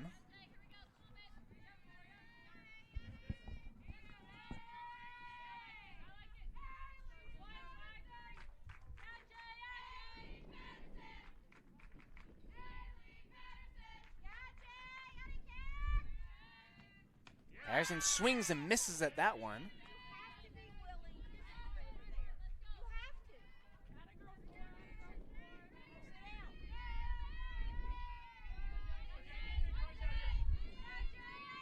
Coach Hawkins really wanting Patterson to go opposite way with this.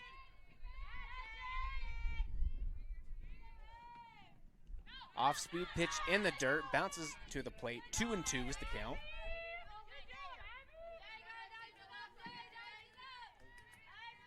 Schreiner is behind the plate.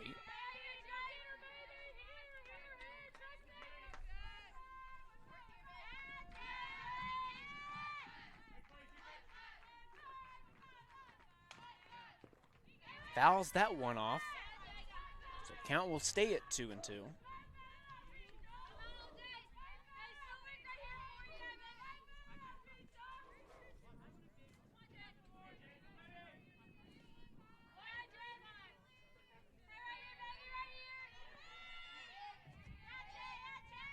Two and two. Montfort delivers. A great, almost a snag from Addie Johnson. Just couldn't corral it on the way down.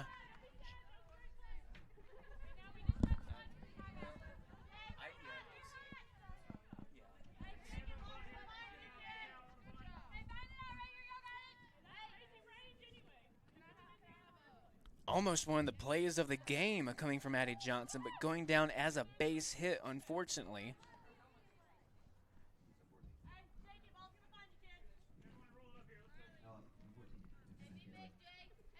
So now a new leadoff hitter, McKenna Taylor, coming in to replace Eagleman.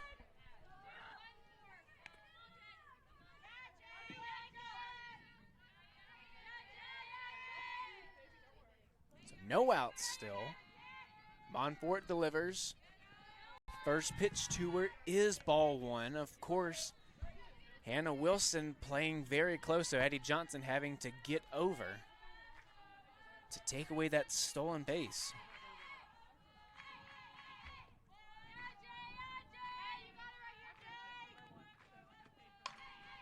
That one popped up.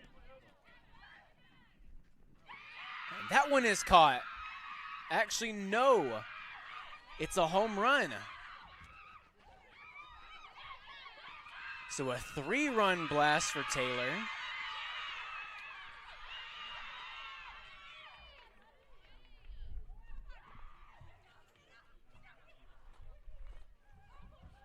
So the Warriors will see the bottom of the 5th. And needing to score 3 runs to get done early. Still with no outs here.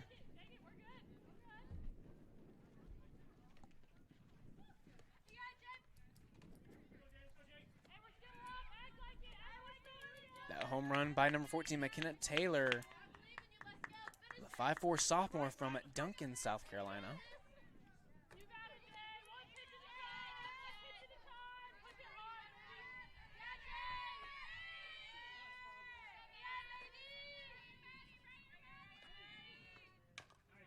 That one fouled off inside the box to Maddie Ingram.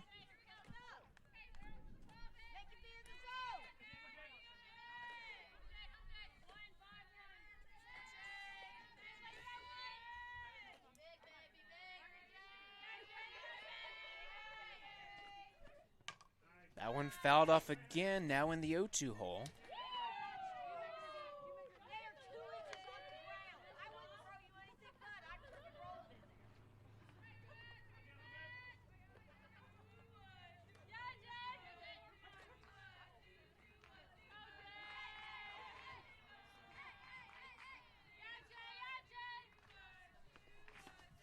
That one bouncing as well. 0-2.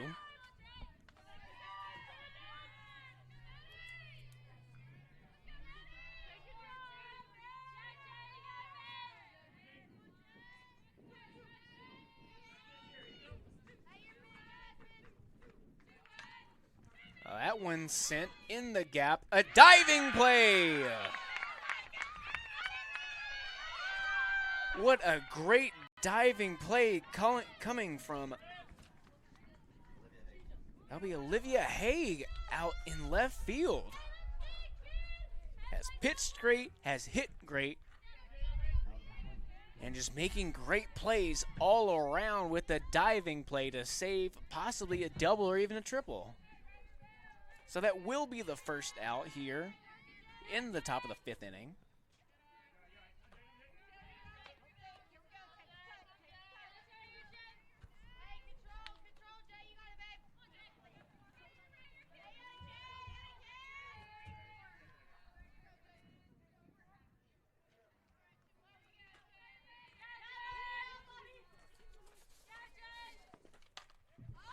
That one popped up.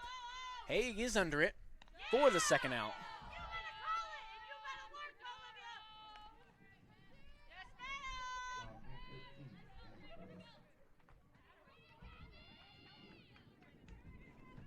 So now, Gabby Burrows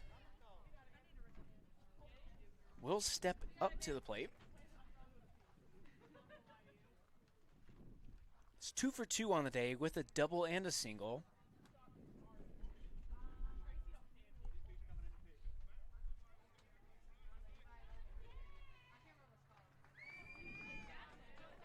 They will actually take out Jalen Montfort. And so that will be her day done. It'll be number 5, Amberly Way, who's coming into pitch now.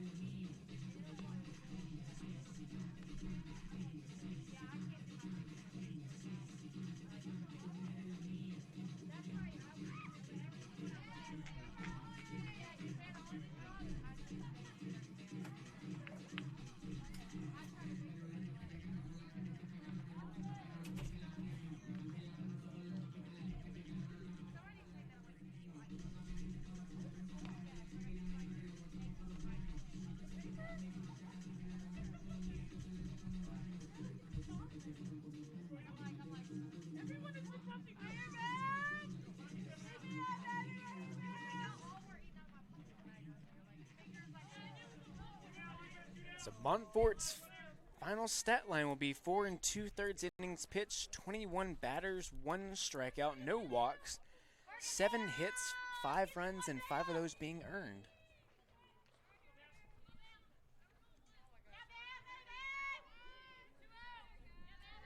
So Amberly Way will try to come in and shut it down here with 2 outs here in the top of the 5th inning.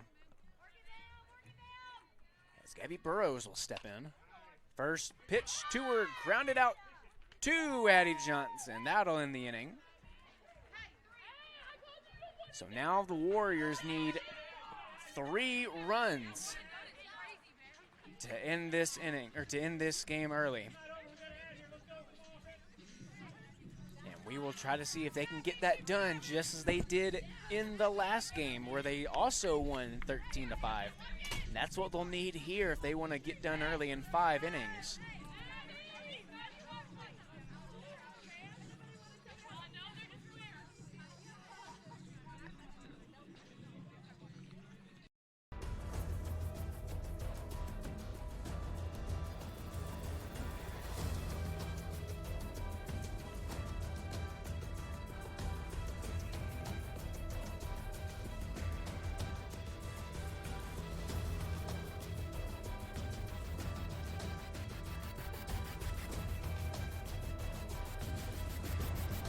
This is Conference Carolinas.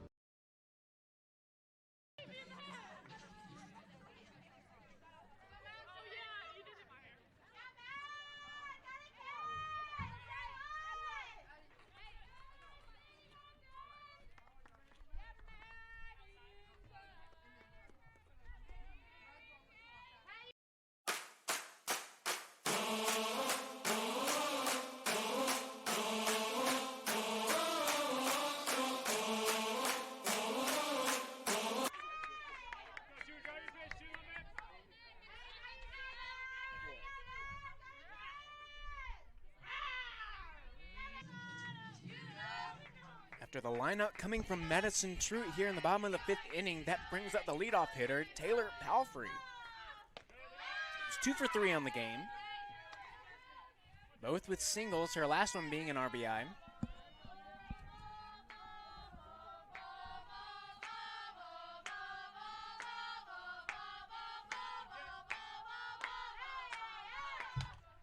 That one hit down the line, fair ball. She'll slide in there for the double.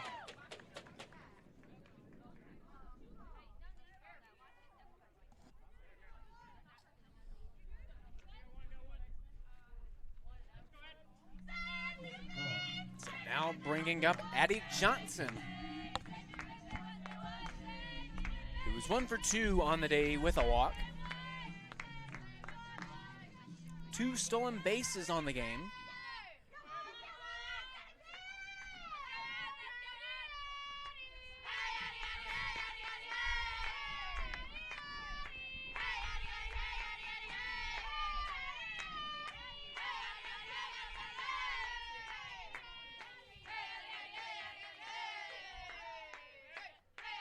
Second pitch to her. That'll be in there for strike 1. 1-1's the count.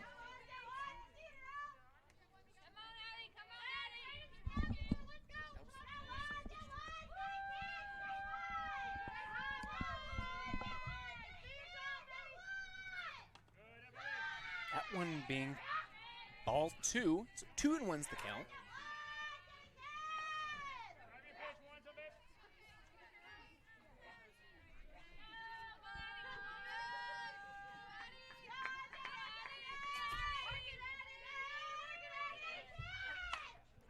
Pops that one up.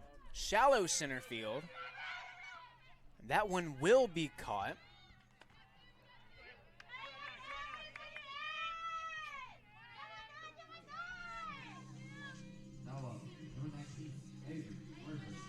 So Avery Mercer will step up, has been walked twice in this game.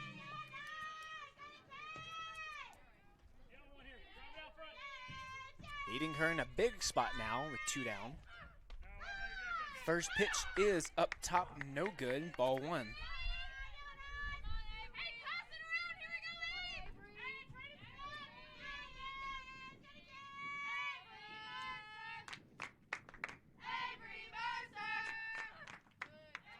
That one not finding the zone either, delayed steal. She'll be in there for the stolen base.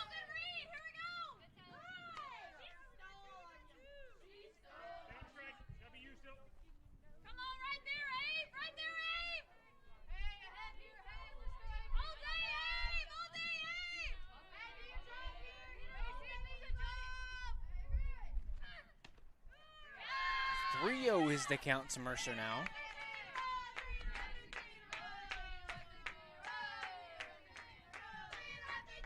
Wind is blowing hard out to center field now. And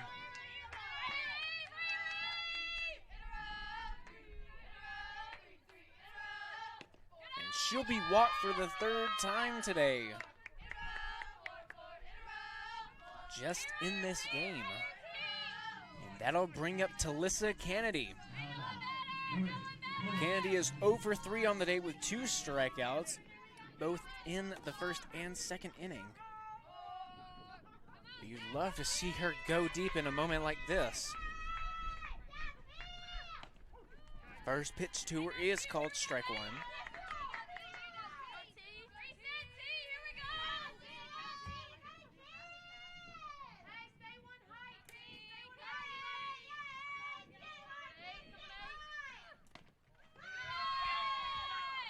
Counts even at 1-1 now.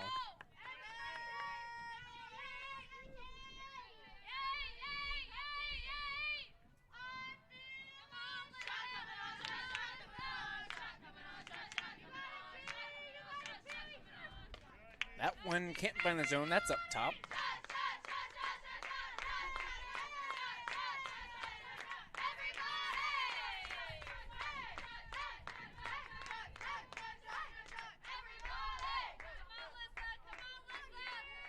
Two, 1 to her. That one will be in there for ball 3.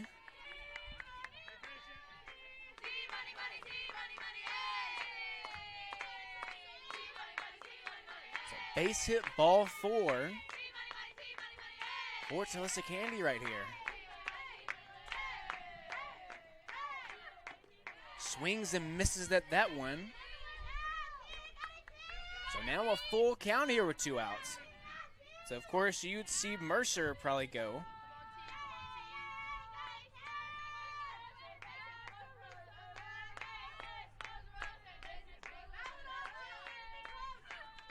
Fouls that one off. Count stays at full.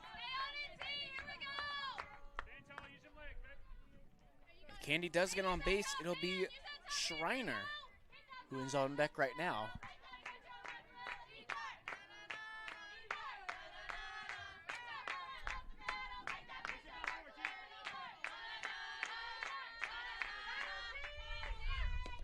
That'll be ball 4. So back-to-back walks for Odom. And that'll bring up Abby Schreiner, who struck out in her first at-bat in the game back in the 4th inning.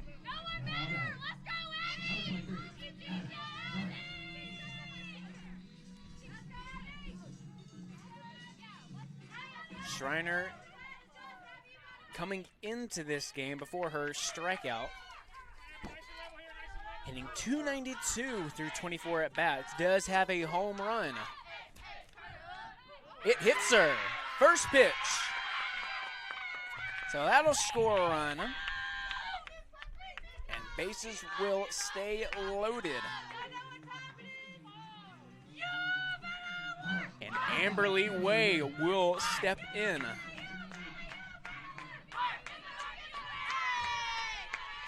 Amberly Way just came in to pitch. Is 0 for 3 with 2 strikeouts as well in this game. First pitch to her, in there for strike 1.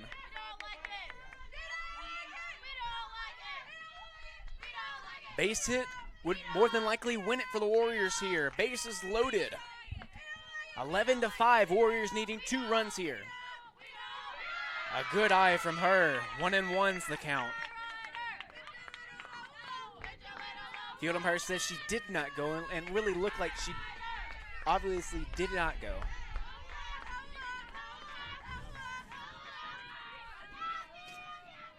A big moment here for Way. Watches that one go by for strike 2. 1-2 to her.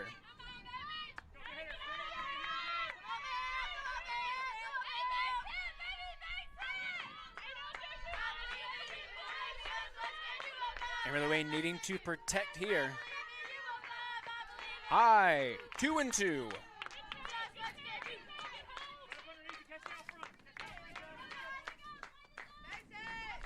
Deuce is wild here for Amberly Way.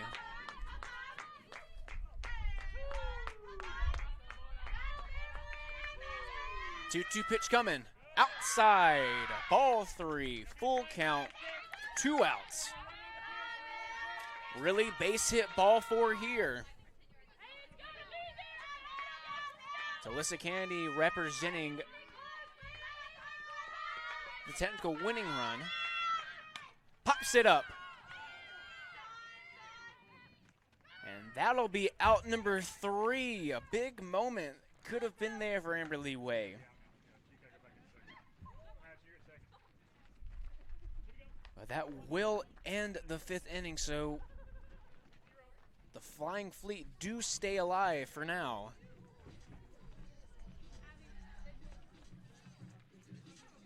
As your Warriors do still lead 11-5, but they were looking to end that game right there. It'll be Patterson, Odom, and Raybon. That'll more likely be your first 3 batters coming in here in the 6th inning. And Amberly Way will return to the mound. As we'll see what she can do and hopefully hold some runs back, as the Warriors only need 2 runs to send the Erskine Flying Fleet packing and send them home early.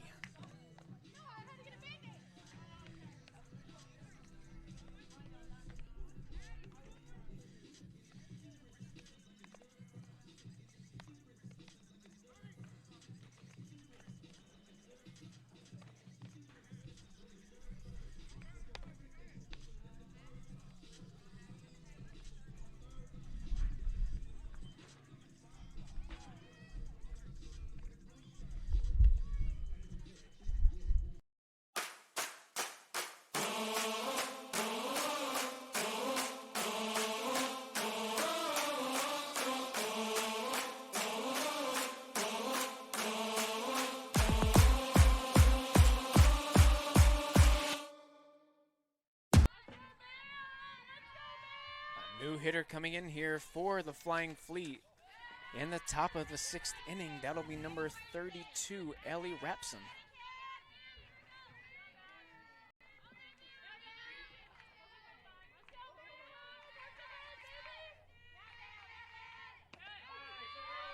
Rapson right now at the 1-1 count. Rapson coming into this game hitting .250 through her 12 at-bats. Has only started 1 game. As that one hit on a line, Alyssa Kennedy can't get to it. So that'll be a stand-up double and a leadoff double for her.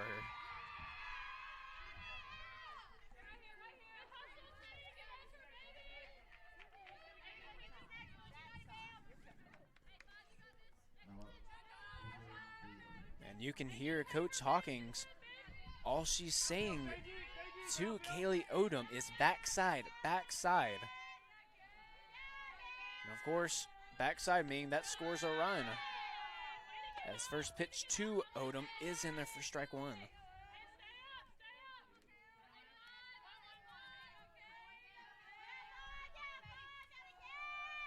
Odom flying out in her last at bat, but hits one on a line. Caught by Olivia Haig out in left field.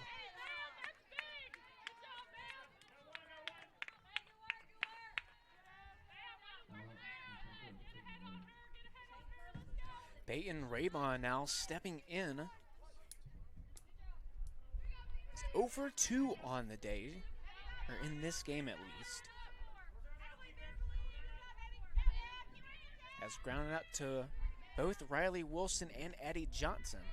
As first pitch to her is outside, can't find any corner.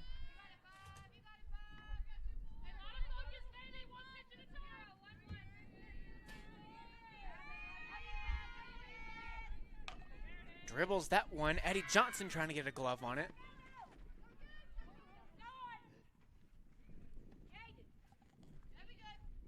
And Rapson will stay at third base. It'll be the base hit for Raybon, though.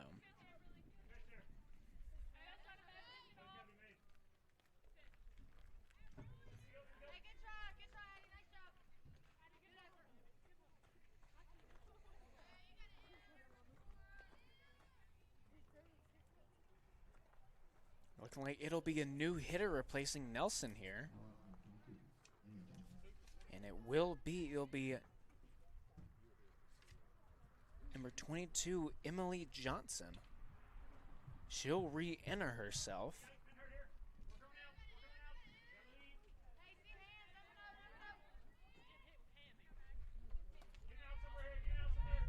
So one out here.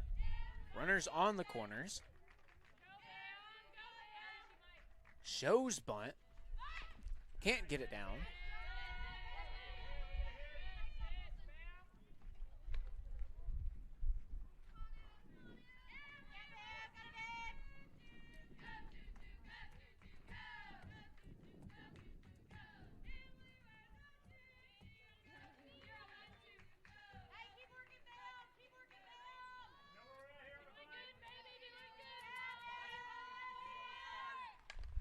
Gets the bunt down.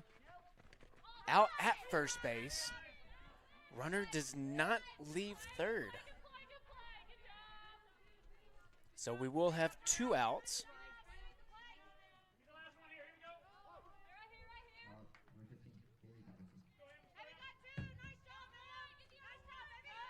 So Haley Patterson, the 9-hole hitter, will step in. Had a single in her last at bat. Is 1 for 2. That one bouncing to the plate. It'll be in there for ball 1.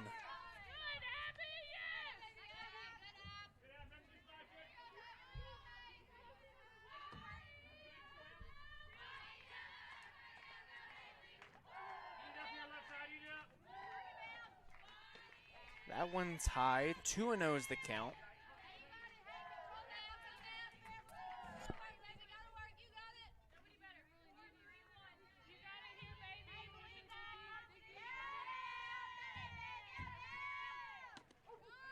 That one does find the zone, though. 2-1 now.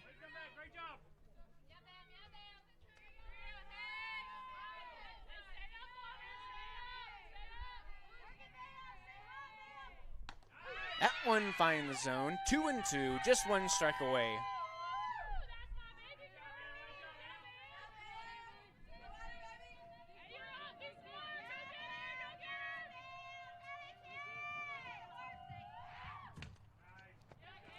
Hit foul, stays at 2-2.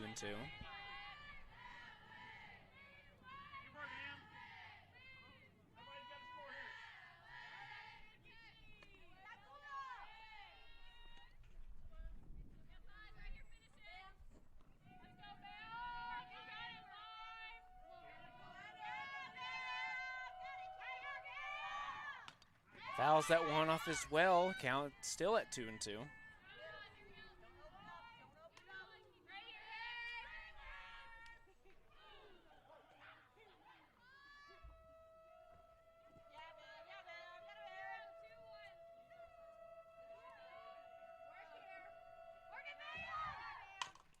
Dribble down the line. Riley Wilson gloves in, gets the third out.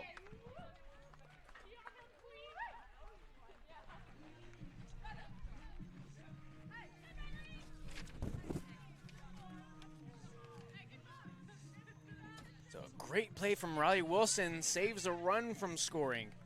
The Warriors still needing 2 runs to end this thing just an inning early now.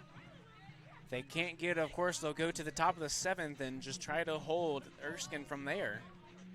But you'd really love to see an early end to this game, as your Warriors do lead 11-5, so only just need those 2 runs. Do it, it'll be Olivia Haig, then Riley Wilson, and then Madison Truitt to try to get the job done. Olivia Haig coming up, hit a home run, just her second of the season in her last at bat. So we'd like to see, honestly, her replicate that, because it would not hurt at all.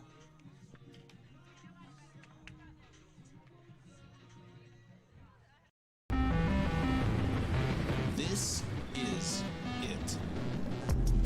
Step into community, step into faith, step into life. Step into Southern Wesleyan University. In life, things aren't scripted. If you're an athlete, we need people like you and translate those skills to officiating. You can get a lot out of it. It happens in every town, in every game. We never have a perfect game, but the rewards always outweigh the negativities.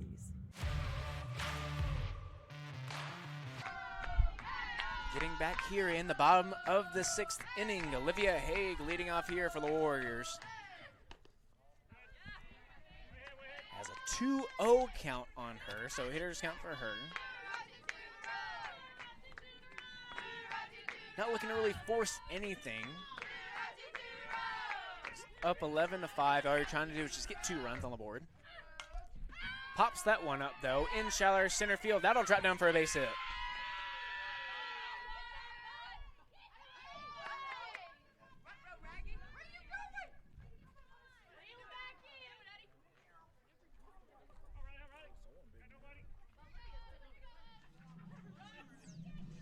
So now Riley Wilson represents the technical winning run here. If she gets on and does score, that'll be mercy rolling, ending this game early. Hits that one down the line, gets through.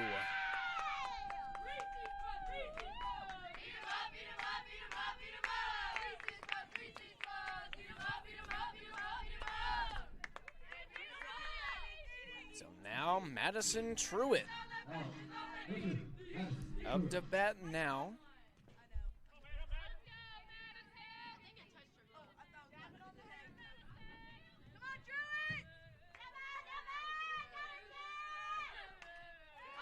Tries to go for it all in that one, but fouls it off behind her.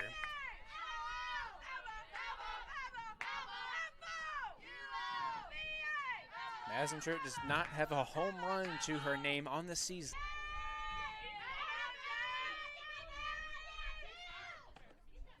That one inside as well. 2-2 is the count.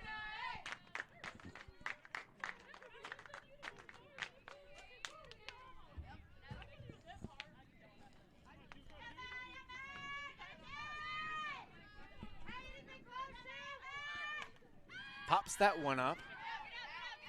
In foul territory, gets lost in the sun though. So Truitt will stay alive.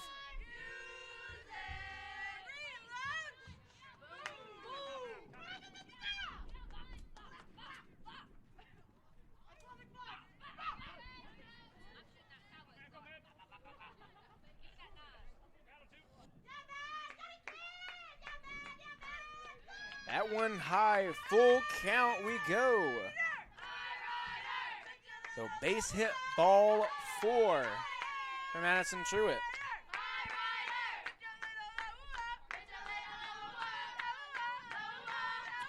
Full count here. Hits it in the gap. That'll get down. 1 run will score. They'll send her home. This is for the ball game. And they'll get it.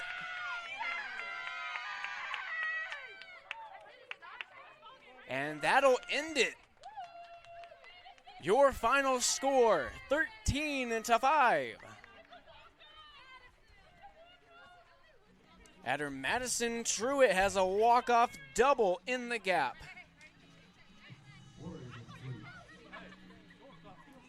So your Warriors sweep with the mercy roll, taking in total 11 innings to do so. Both games with a final score of 13-5. And a great game from game 1 from Olivia Haig, and also a great game 2 coming from Jalen Montfort.